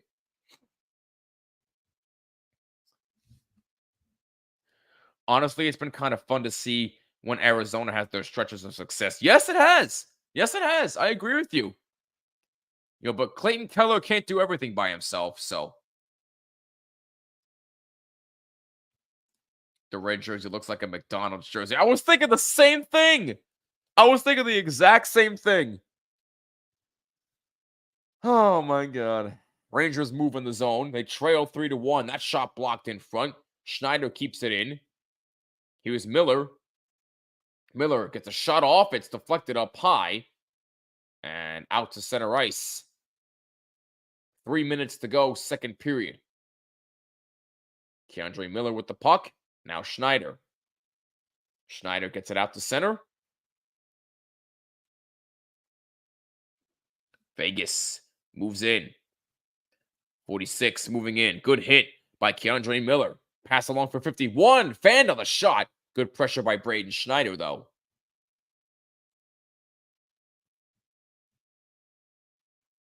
Brzezinski trying to get it out of the zone. Same with Capo Caco. Now the Rangers take it and move up. And dumped in the zone.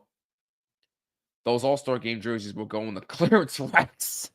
Just like the fisherman idiots. Oh my gosh. Some of y'all are unbelievable sometimes. But that's why I love you. But anyway, 2 minutes to go in the second.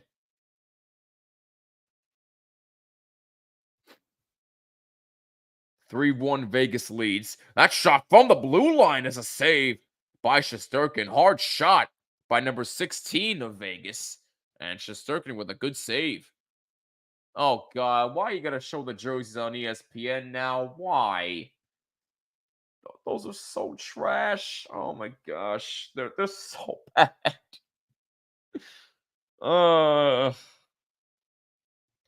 Stadium Series jerseys are tough. Can't wait to order my 7th Panarin jersey. Panera-holic saying it lightly, my That's putting it very lightly. My goodness. Even I'm not that crazy. I love Panarin, but dang. Rangers have had only one scoring chance this entire second period. Vegas has had 5. Rangers had 6 scoring chances in the first period. Blake Wheeler scored. Really is amazing what a difference one period can make. Someone lost a piece of equipment. Now here's Blake Wheeler moving it in the zone for the Rangers. And it's taken away. 1 minute to go in the second. Gustafsson almost had that taken away. Good job by Gustafsson. Here comes Trocheck. Trocheck has a shot saved by Hill. Gets his own rebound back. Try to look for an open man. Here's Panarin. Panarin had that taken away. Taken back by Gustafsson. Deep in the zone. Wheeler. And stoppage in play. What do we have here? Looks like a penalty coming up. Yes, it is indeed a penalty. It's against Vegas. So the Rangers will go back on the power play, their second of the game. Home, away, reverse retro 2.0, third jerseys, and all-star. Oh my goodness. Oh yeah. I'm not too sure about that one. But I mean, I'll take it. Rangers back on the power play with 35.3 seconds to go in the second. That will obviously carry over into the second, barring any scoring taking place or barring any other penalties. And we get a false start here. Or actually, no, the puck went out of play. Do I want to know how many you have in your collection? Oh, my. So the puck was out of play. So face-off just outside the zone, and the Rangers take it. Zibanejad trying to move in. Puck is played around and kept in by the Rangers. Trocheck under some pressure. 20 seconds to go in the second. Fox. Panarin. Shot saved by Hill. Kept in by Panarin. He got tripped up. No penalty call. Loose puck, and it's out to center. 10 seconds to go in the second. Fox moves up for Panarin. Panarin moves in. Under pressure. He gets slammed to the boards, and that is it for the second period. Rangers power play will carry over into the third period, but they got quite a mountain to climb. They trail 3-1 after 40 minutes of play. Adam Fox needs help big time. Yes, he does. 1920 skate alternate, 2023 reverse retro, Kuzmenko home, Patterson away, Hughes home with 50th patch, early 2000s 94 away skate flying V. Wow. And a word mark home signed by the whole. Wow. That's pretty. I like that. That's awesome. Yes, he is playing slow. I agree with you. But at the same time, he also does need help. Absolutely. Nah, I'm fine, Andrew B. I'm fine. Work has been tiring recently, but I'm all good. Thanks for asking, though. I appreciate your concern. I think Zibanejad might need even more help than Foxy. I agree. I agree. Zibanejad definitely does need a lot of help. I figured they were all Canucks jerseys, but if only I did drink, Andrew. But even still, I appreciate your concern. Thank you. But anyway, folks, we're going to step aside for a few moments, but we'll get into the second intermission report right after this. So talk amongst yourselves and don't go anywhere. We'll be right back on the THPN YouTube channel.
And we are back, ladies and gentlemen. It's time for the second intermission report. It was all Vegas. No, seriously, it was all Vegas. It started 30 seconds into the second period where Zibanejad took a slashing penalty at 30 seconds. And then at 3:18, Kolazar scores unassisted on a takeaway by himself from Panarin. Panarin gave it away to Kolazar, and he scored to make it 2-1 at 3:18. And then shortly after that, at 4:04, Jonathan Marchessault scored from Barbashev and Waugh. And then the other two penalties that occurred in the period, Johnny Brzezinski got 2 for interference at 7:59, and Waugh got 2 for holding at 19:24. Rangers will be on a power play to start the third period as they trail 3-1. So Zibanejad needs to play the Flyers again because he always does well against them. And then for like 10 games after that. You are right. You are right about that, Dan. Are you worried about Vegas blowing this again? Just saying. Oh my goodness. Oh, I see why. Okay, so update here from Matt, who posted that in the chat. Jack Eichel of Vegas is now going to be out until late February to early March. Apparently, his injury is more serious than anticipated. So, tough break for Jack Eichel. Definitely hope that he is okay, though. But that's something you don't want to hear. But Vegas seems to be doing pretty good without him so far. So, even still, all the best to Jack Eichel. That hurts. No wonder why you commented this. But I do hope he's okay. But I know how passionate of a Vegas fan that you are, Matt, so I don't blame you for that reaction one bit. Man, oh man, but Buffalo fans just started. Go. Come on, why are you gonna go there? Really? Let's be nice about it. Come on. Oh yes, I heard about this. So for those that didn't hear, Brendan Gallagher took an absolute cheap shot to Pelech on the Islanders, and he only got suspended 5 games. 5? That should have been 10, in my opinion. That 5 games is light. It should have been 10 games. That was a total cheap shot. Just saw a tweet that, according to sources, Jake Lesterson made minimal contact with Chytil that led to him stepping on it. Yes! That was how Chytil got the initial concussion. You're right, Dan. You're right. I was just going to look that up, actually, but you beat me to the punch. So,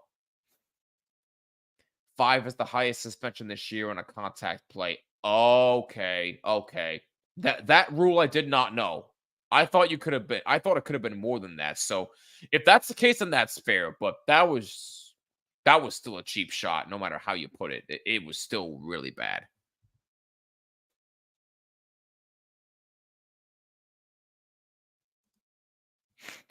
Causing a head injury is 5 games. Betting money is half the seat. Thank you. That's exactly the point I was going to make earlier during that conversation. The wheel of suspensions. Seriously, though, it literally is like a game show with these things. Give me a break, man. It really is ridiculous. A lot's happening in the hockey world. Gallagher gets suspended. Chytil's hurt again. Jack Eichel's hurt for longer. Everything's happening right now. Everything's happening.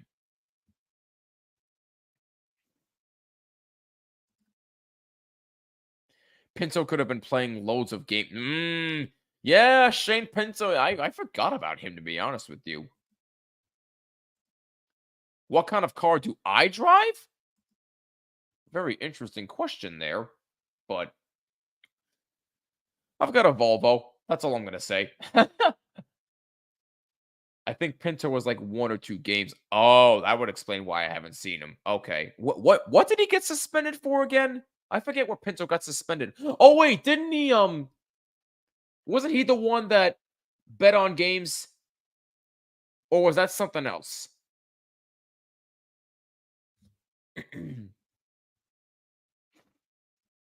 It was gambling. Okay, thank you. I lost all hope in the NHL Department of Player Safety when Tom Wilson didn't get any repercussions for bat. Yeah, yeah, pretty much. I'm still not over that.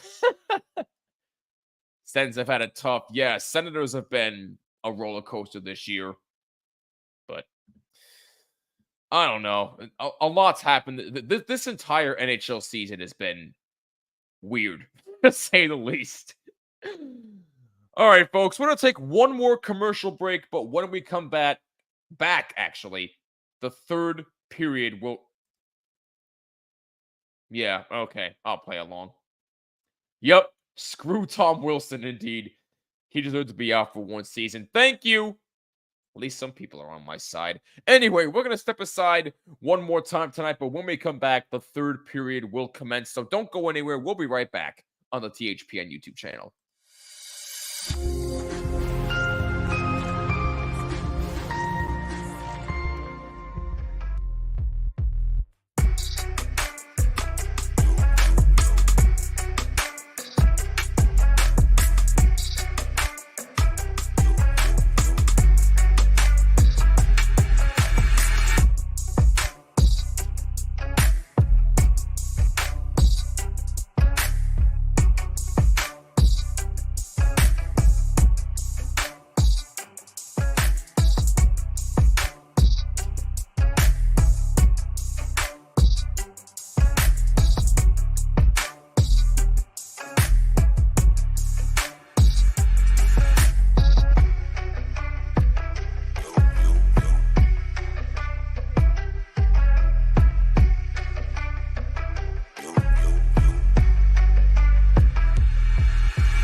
All right, ladies and gentlemen, we are back for the start of the third period between the Rangers and the Vegas Golden Knights. Vegas with a 3-1 lead.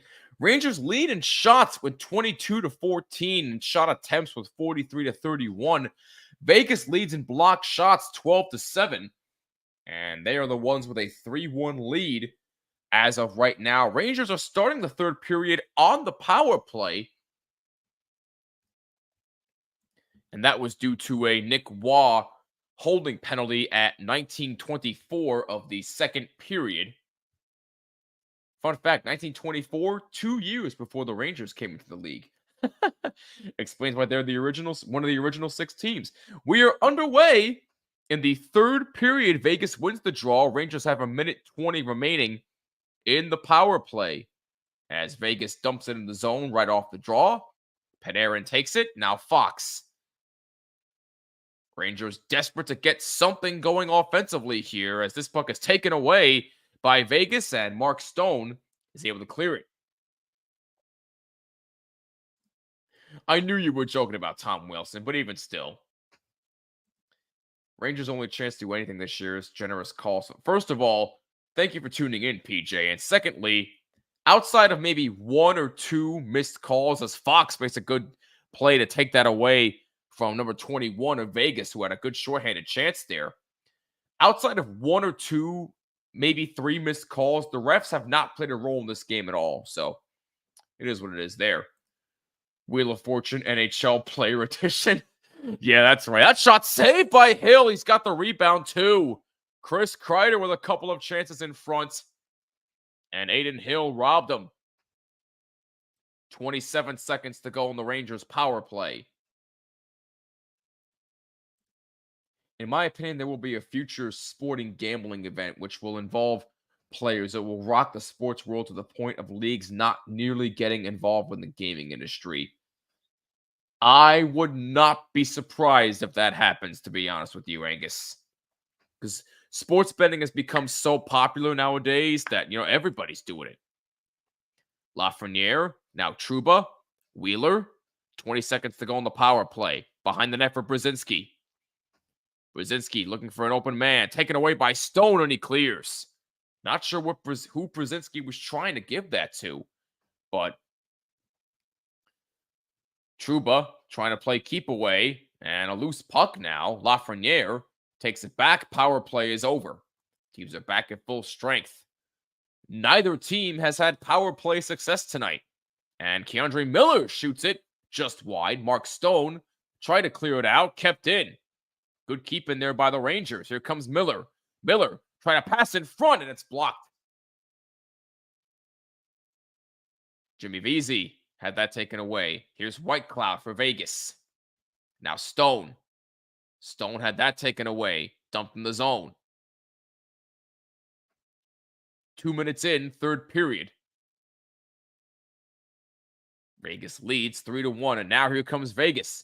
49 moves in, a shot, save, rebound, goes wide, another rebound, they score! Jonathan Marchessault with his second of the game, and Vegas leads 4-1.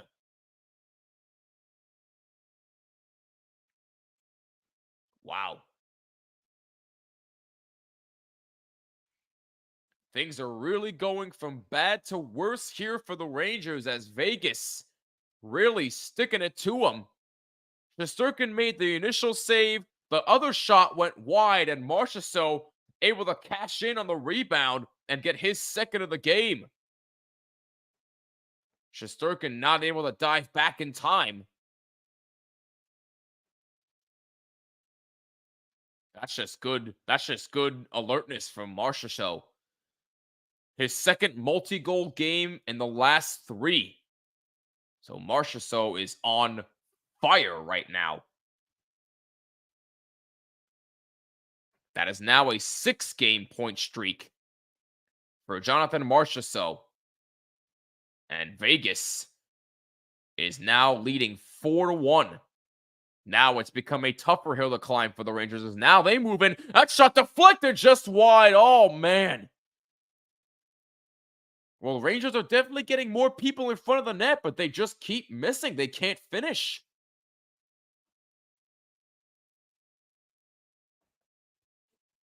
Kreider moving in. Here's Gustafsson. Gustafsson shot wide. I don't know where the heck Gustafsson was shooting that. 3 minutes in, third period. 4-1 Vegas.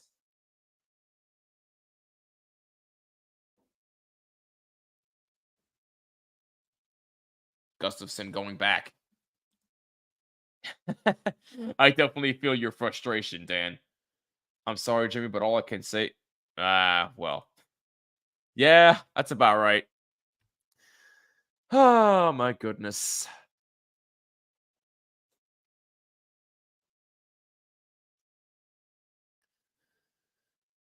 Puck dumped in the zone. 46 of Vegas able to get there. Trouba all over him. Rangers take it away. Trocheck moving in the zone.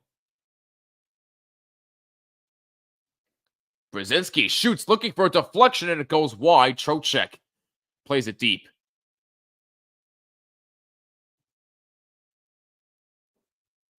Lafreniere plays it around.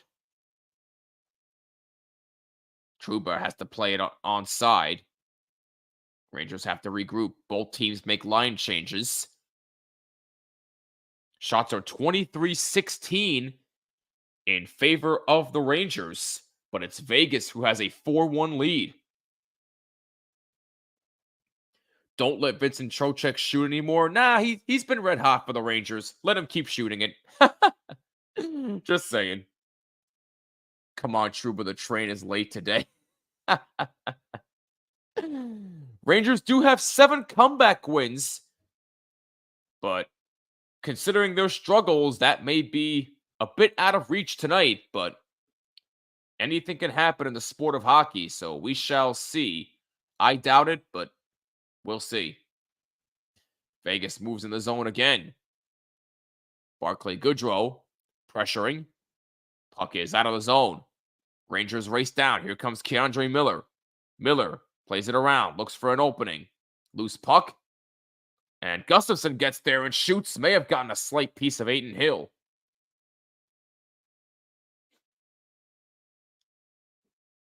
Here comes Brzezinski. Brzezinski had that taken away.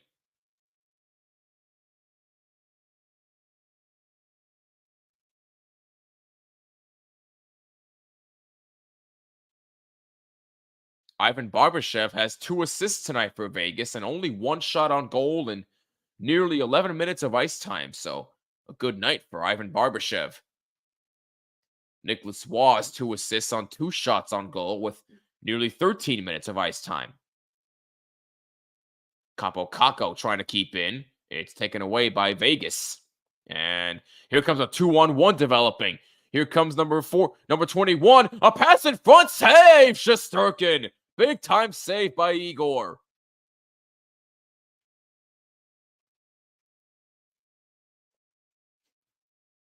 As a shot in front save Shesterkin again. Rangers clear it out to center. Panarin spun around. New York reblocked. Your puns, Goza. I swear. I mean, nobody comes up with better puns than you and Angus. Josh, there's about 13-18 to go in the third period. That's a shot saved by Hill. Zibanejad tried to take the rebound and shot it, and Adin Hill got a piece of it. Lafreniere in the corner. Lafreniere tried to pass in front. Here's Trouba, shot saved by Hill. And I thought that went out of play, but now it's in the corner. Panarin plays it behind for Zibanejad. Panarin gets it back. Now Zibanejad taken away by Vegas. Where is Aberdeen Angus? I have no idea where Angus is. I'm cheesed off. Yeah, I don't blame you. 12:40 to go.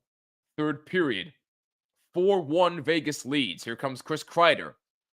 Kreider moving in the zone. Pass up the right wing. That shot saved by Hill. Taken away by Blake Wheeler. It's onside, but Vegas takes it away. Gustafsson. Rangers keep it in. Kreider shoots. Oh, what a save by Hill. Adin Hill robs Chris Kreider yet again. Puck is behind him, and he's got it. Adin Hill having a game tonight. What a save, and Chris Kreider can't believe he got robbed by him again. Unbelievable. It is all Vegas tonight. They lead 4-1. Anaheim Fried Ducks. Oh my gosh. Let's see when the next watch party is here on THPN. It's supposed to be tomorrow, but I don't think there is anybody scheduled yet to do the stream. So if not tomorrow, the next live stream is going to be Bruins versus the Flames with Noah and Kyle on February 6th. So that's as of right now, but obviously that is subject to change. Are we talking utterly bullish goals at Angus Beef reference? Oh my gosh. Matt is certainly fired up that Adin Hill's doing well. I don't blame you. Did Zibanejad and Trocheck get flipped? Just noticed that line was Kreider, Trocheck. I think they did get flipped. I think you might be right on that. You know, Pete's definitely trying to make some adjustments here, but I don't think those adjustments are working right now. So, who knows?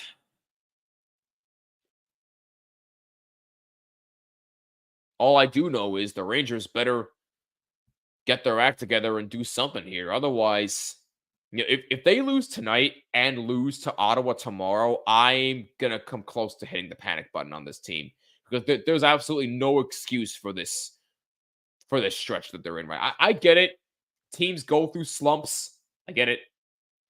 But I don't know. There should be no excuse. The Rangers are better than this. They know it. But right now, they're not playing like it.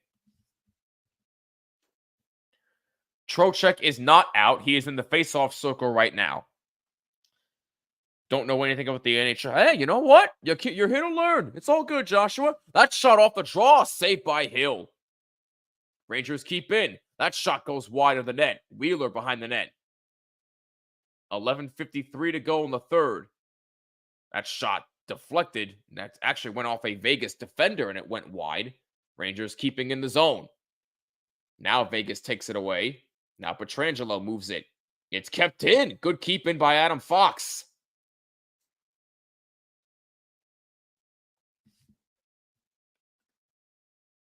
What's up, Quinn? What's up? How you doing? Thanks for joining us. I bet under 6 goals in this game. Do you think I should cash out?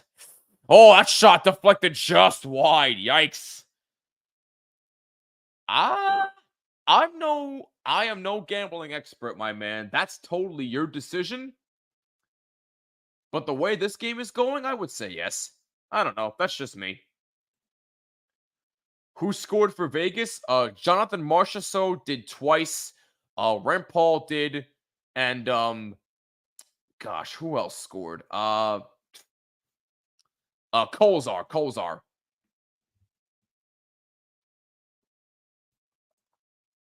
New York Rogue Forts.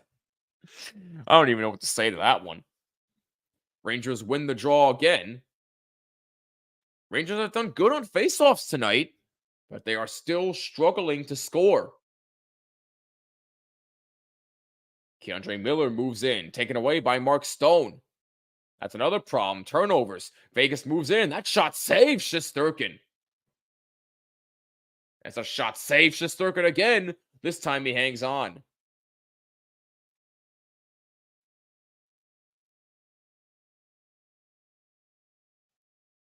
That was McNabb with that last chance for Vegas on that rebound, and Shesterkin made a good save on McNabb.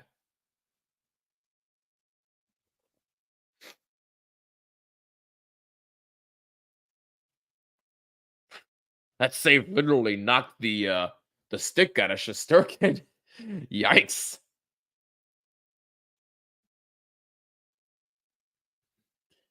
Igor only's got 15 saves tonight. Oof. I mean, again, he can't keep doing everything by himself. Do they pull the goalie when down 3 goals? Sometimes teams will. It's more of an occurrence when they're down by 2 or 1 goal, but they will sometimes when they're down by 3 goals, Quinn. I don't know if the Rangers are going to do that, but, we'll see.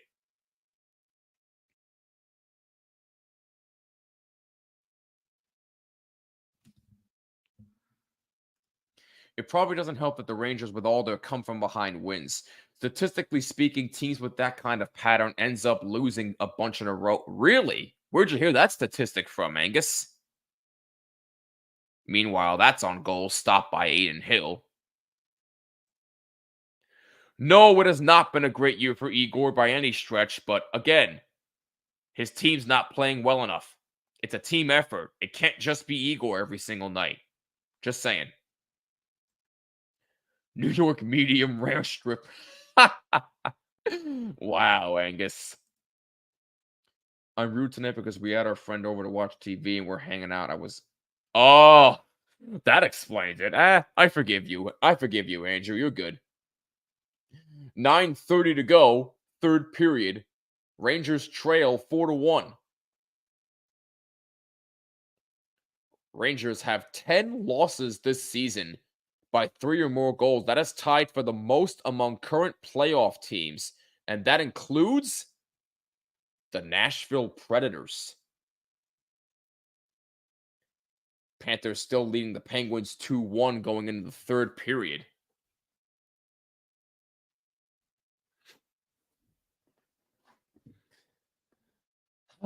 Just overall once again, not a good night for the Rangers. I mean, this is just one of those instances tonight where they just can't score.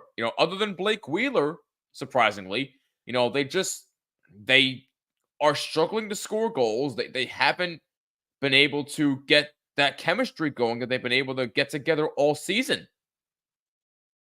So, I don't know what exactly is being said in the locker room before or after games, but something's got to give eventually here. Rangers have to make some kind of. Do they have to make some kind of move? Do they have to rest Igor for a couple of games? Do they have to keep changing up the lines? I don't care what you have to do, but do something to spark this team up. Have Jacob Trouba throw his helmet again.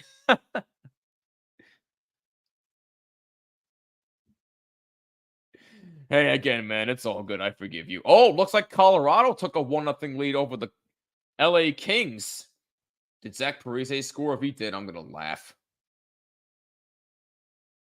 No, it was O'Connor. Okay. I was going to say, if Zach Parise scored already, although I don't think is he actually with the team right now? I know he just signed a contract.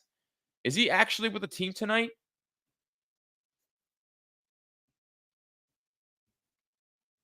I don't know. What's up, Eric? How you doing? It's Laviolette. His systems can only win close games. I have noticed that lately. But I don't know, dude. It's just really been frustrating to watch this team lately. But I still love them. I will love them till the day I die, but tonight's just not one of those nights, man.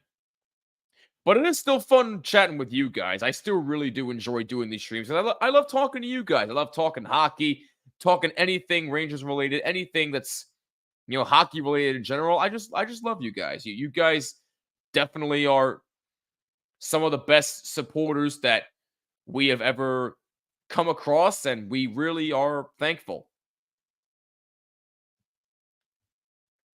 So you definitely put us all in a much happier mood when our teams are doing bad. So thank you guys. Meanwhile, Lafreniere got spun around a little bit, but he was able to dump it in the zone for the Rangers. 8:40 to go, third period. Vegas leads 4-1. Adam Fox behind his own net gets it for Zibanejad. Zibanejad had that taken away momentarily. Now it's out to center.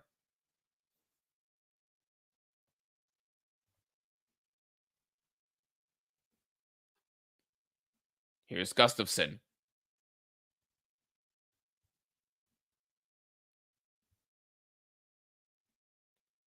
Rangers still without Ryan Lindgren. That shot. Oh my goodness. What a save by Adin Hill again. This time on Jacob Trouba. Adin Hill just, my God. Give him credit, man. Adin Hill is having a game tonight. I mean, he did just win a Stanley Cup, so he's pretty damn good. I mean, that was just a really good shot by Trouba through traffic. Trocheck was in front, and Adin Hill with a brilliant glove save on Jacob Trouba. Adin Hill leads the NHL with a 1.93 goals against average and a .935 save percentage. Unfreaking real what this guy has done for Vegas. Unreal. Definitely give him his flowers. He has done tremendous for this team. That shot from the blue line, a save by Hill again, and this one goes out of play. In other news, Luka Doncic dropped 70 against who? Wow. New Jersey Deviled Eggs. Oh, man. 8 minutes to go in the third. Trocheck wins another faceoff. Trouba. Trocheck has definitely been the Rangers' best centerman so far this season. No question about it. Kreider under some pressure. Atlanta. Wow. Oh, man. He dropped 70 on Atlanta. That's unreal. And Embiid just dropped 70 not too long ago, so scoring definitely has gone up in the NBA. And we got a hand pass whistled here. So faceoff will come outside the zone with 7:23 to go in the third.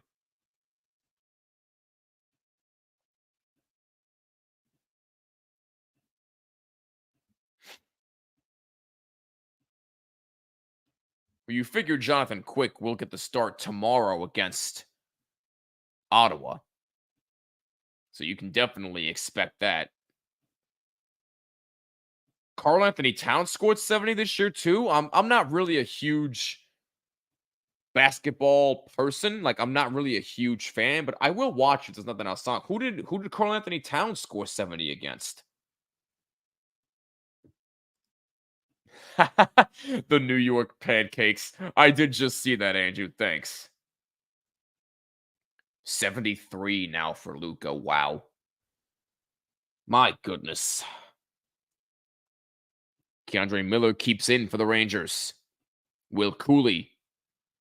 Oh yeah, I forgot to mention I do have a cool event announcement to make. I forgot to make it during the second intermission, but stay tuned at the end of this game. I have something special that I'm going to, so stay tuned for that. Brzezinski shoots wide. Or maybe I'll announce it during the next commercial break. He scored, Karl-Anthony Towns scored 70 versus the Hornets. I mean, it's the Charlotte Hornets, but still, scoring 70 against any team is pretty impressive.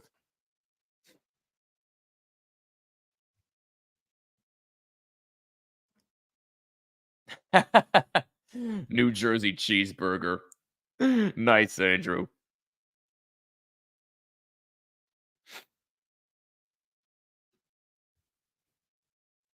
Oh, they're showing the tribute videos for Quick again. That's awesome. Yeah, I'll make the big announcement during the next commercial break. While Goza's still making food puns in the comments here. 6:05 to go in the third. Vegas leads 4-1.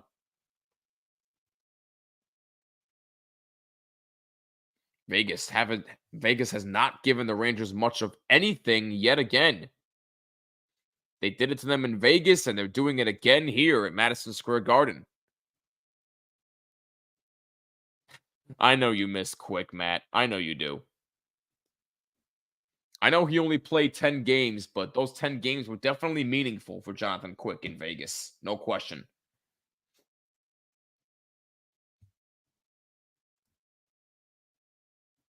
You're definitely an OG, Andrew. You're an OG. Wow. Good pass in front. Oh, and a save by Hill again.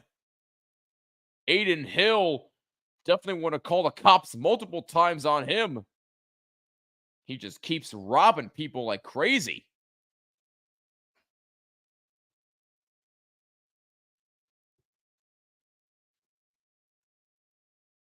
Delayed offside. Now it's onside. That was on Vegas. Rangers move it up. Under 5 minutes to go. Third period. Here's Jimmy Vesey. Moving it up. Pass in front for Pitlick. Couldn't get a clean shot. Shot from the blue line. Saved by Hill. And he's got it. 4:44 to go. Third period. Vegas leads 4-1. Rangers continue to struggle with everything. Goaltending, scoring, defending. Everybody is to blame here. But here's some good news, though. I do have a really cool event announcement to make. I'm going to take this away for a split second here. So, if you didn't see on my social media at Blue Seats 94, first of all, you should be following me there, first of all, and follow HockeyPod.net on all social media as well. But secondly, I put up an announcement there recently that I am going to be at an exclusive meet and greet event with Will Cooley on Saturday, February 10th at 2 p.m. Eastern Time. He's going to be at the Woodbridge Brewing Company in Woodbridge, New Jersey, and I will be there. So if you are going to be there as well, if you're around the New Jersey area, I will be there. Feel free to stop me and say hello. We'll take a picture together and hopefully talk all things Rangers hockey. If you do want to go to the event but do not have your tickets yet, I would encourage you to call the Woodbridge Brewing Company, as that is the only way that you can get in to this exclusive event. I actually have the phone number here that you can call. They actually have two phone numbers that you can call. So the first number to call is 732-997-9481. And if that number doesn't work, the other one is 732-634-2929, or you can just look up the Woodbridge Brewing Company and get the number from there. But again, Will Cooley exclusive meet and greet event at the Woodbridge Brewing Company in Woodbridge, New Jersey. That's Saturday, February 10th at 2 p.m. Eastern Time. I will be there. If you're going to be there and if you see me, please say hello. It's going to be fun. You're saying Neil will probably go even though he's a Devil fan? Who knows? Maybe he might. We'll see.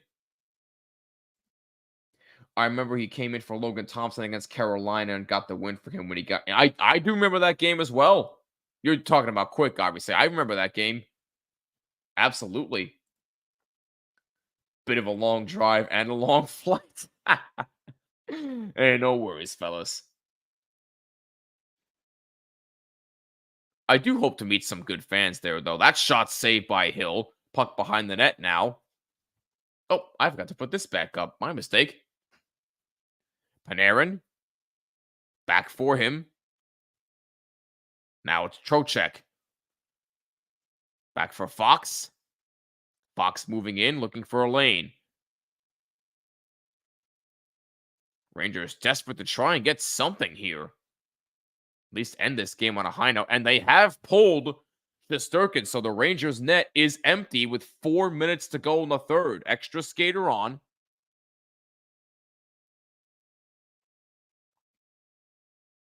So if Quinn's still watching, the Rangers have pulled their goalie down 3. Rangers keeping it in the zone. Here's Fox. 3:44 to go. That shot saved by Hill. And it's out of the zone toward the empty net. Just missed by inches. And it's going to be an icing against Vegas.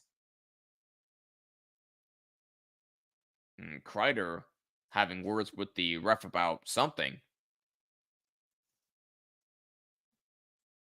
Rangers' next game tomorrow night against the Ottawa Senators in Ottawa. at 7 p.m. Eastern Time. Yes, I do have ESPN. That is exactly where I'm watching the game right now.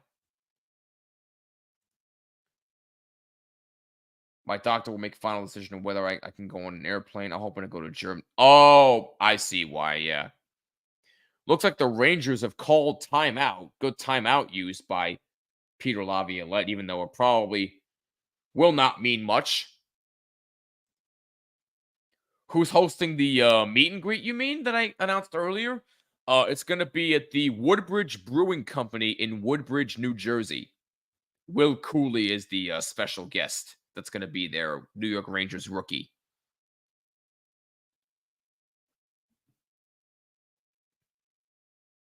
.337 to go in the third period. Rangers net is still empty. Extra skater on. Luka has officially scored 73 points. Wow. Thank you for that, Andrew.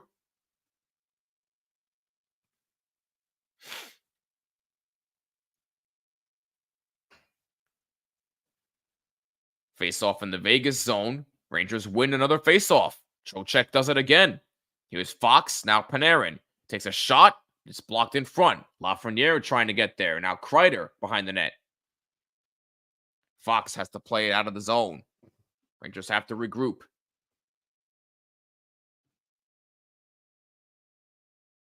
Zibanejad goes back for it. Zibby moves up. Still with it.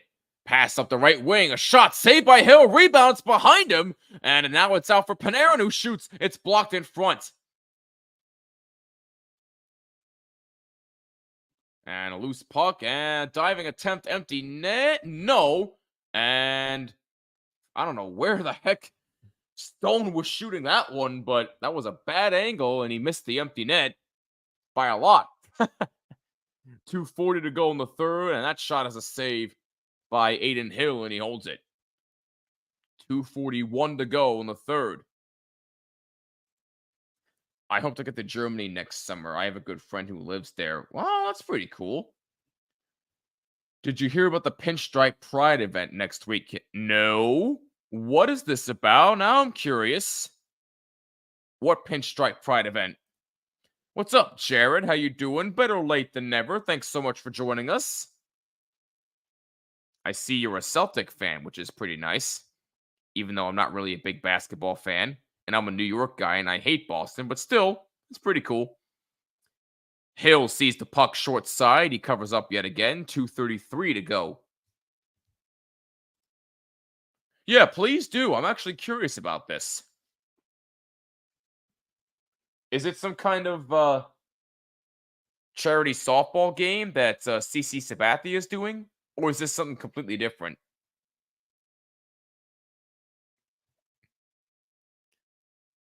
Loose puck. Rangers win another face-off. Gustafsson. Now Brzezinski. Behind for Trouba. Now Brzezinski again. 2:20 to go, third period.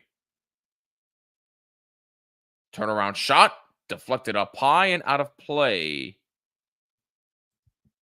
Kristaps Porzingis left sprained ankle. Oh, he's hurt. Wow, okay.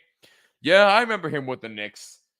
You know, again, I'm not really a huge basketball fan, but I do remember Kristaps' time with the Knicks was good enough. You know, I know things didn't end well with his brother being pissed off and all that type of stuff with the way they were handling the situation with him, but I don't know. It is what it is. Rangers win another face-off. Desperate to try and get at least one here to end this game on some sort of good note. Can they score more than one goal? Stick around and find out. Under 2 minutes to go. Vegas clears it out. To center ice, at least. Panarin trying to play keep away. They've just been sucking in general lately, Seabass. And thank you for joining us, by the way. Much appreciated. Better late than never. And will it be an icing here? No, it was not enough for an icing, surprisingly. Oh, gosh. Hey, you know what? All hockey fans are welcome. It's okay. Florida fish pancakes. Yes, yes, Dan. Send it to me through there. Absolutely. That's reserved for the Islanders, but all right, I'll play along.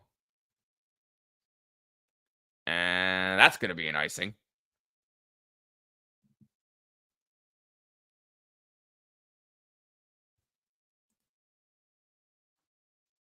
Ouch. I'm so sorry.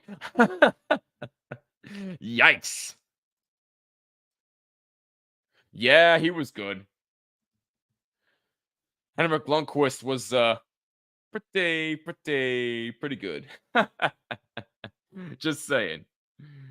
Just a little known Hall of Fame goalie right there.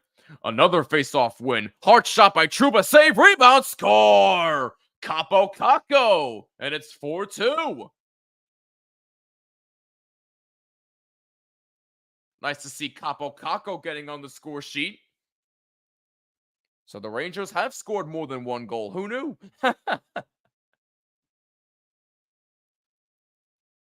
Good rebound chance for Capo Caco. An easy tap in to beat Aiden Hill.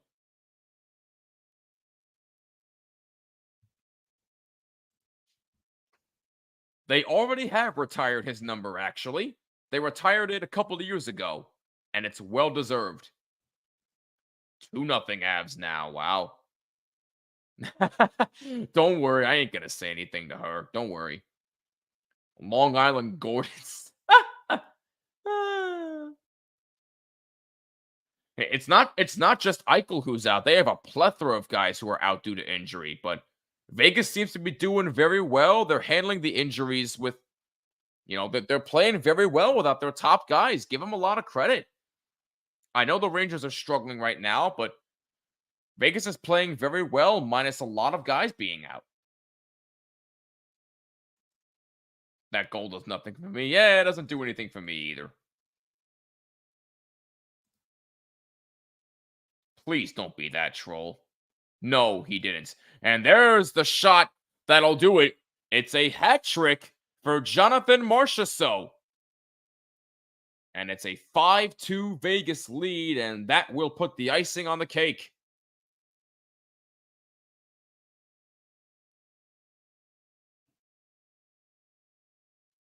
So Marchessault completes his good night with a hat trick.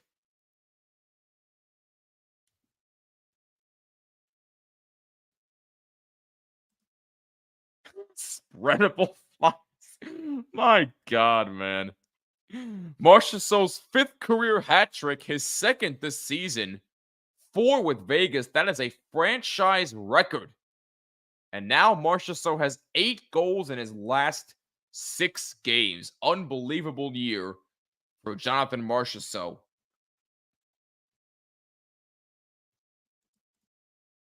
Hopefully, after the All-Star break, they will be a better team. I just feel they need the All-Star break to just reset. That it seems pretty clear to me, but unfortunately, ladies and gentlemen, that is it.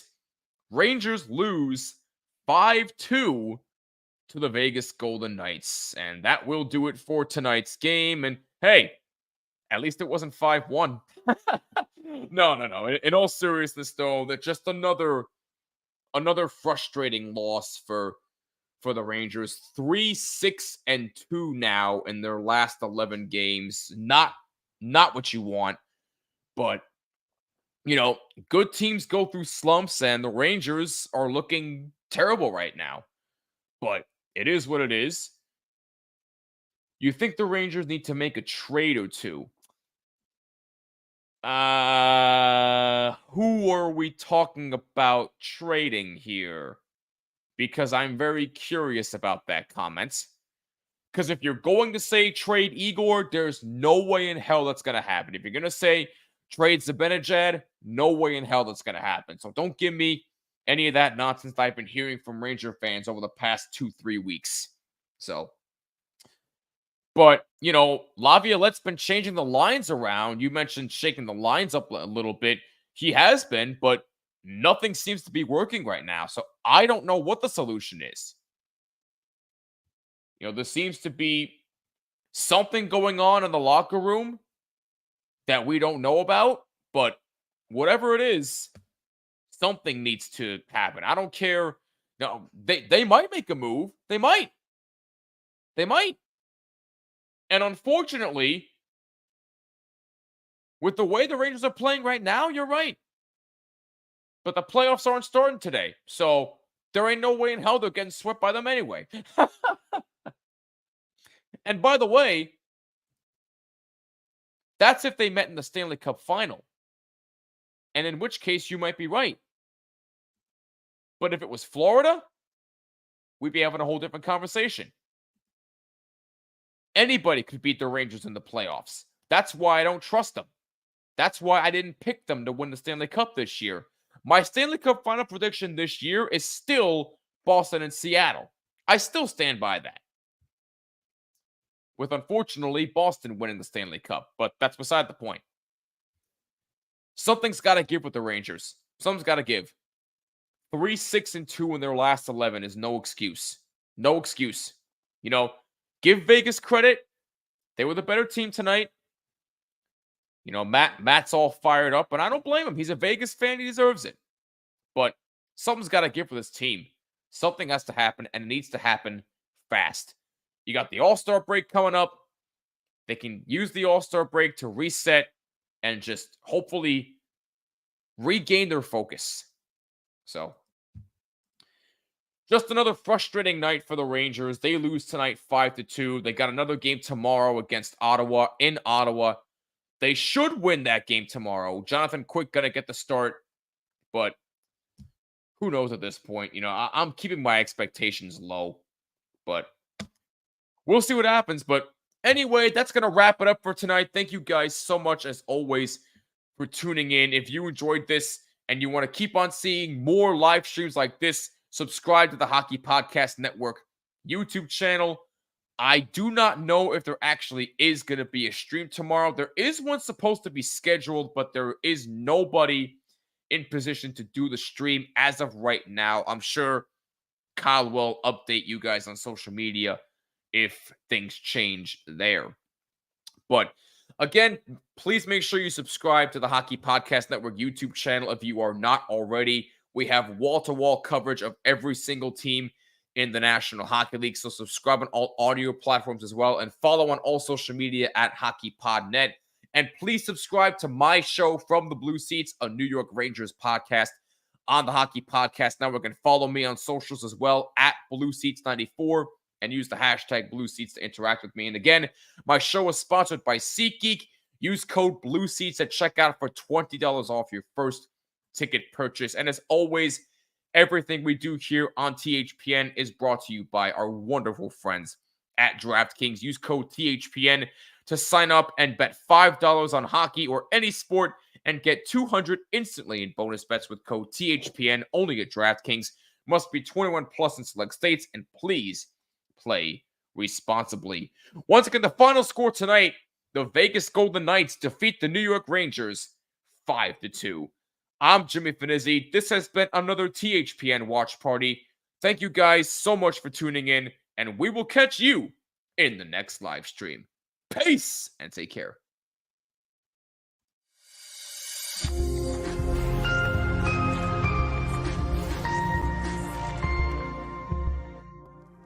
Say something.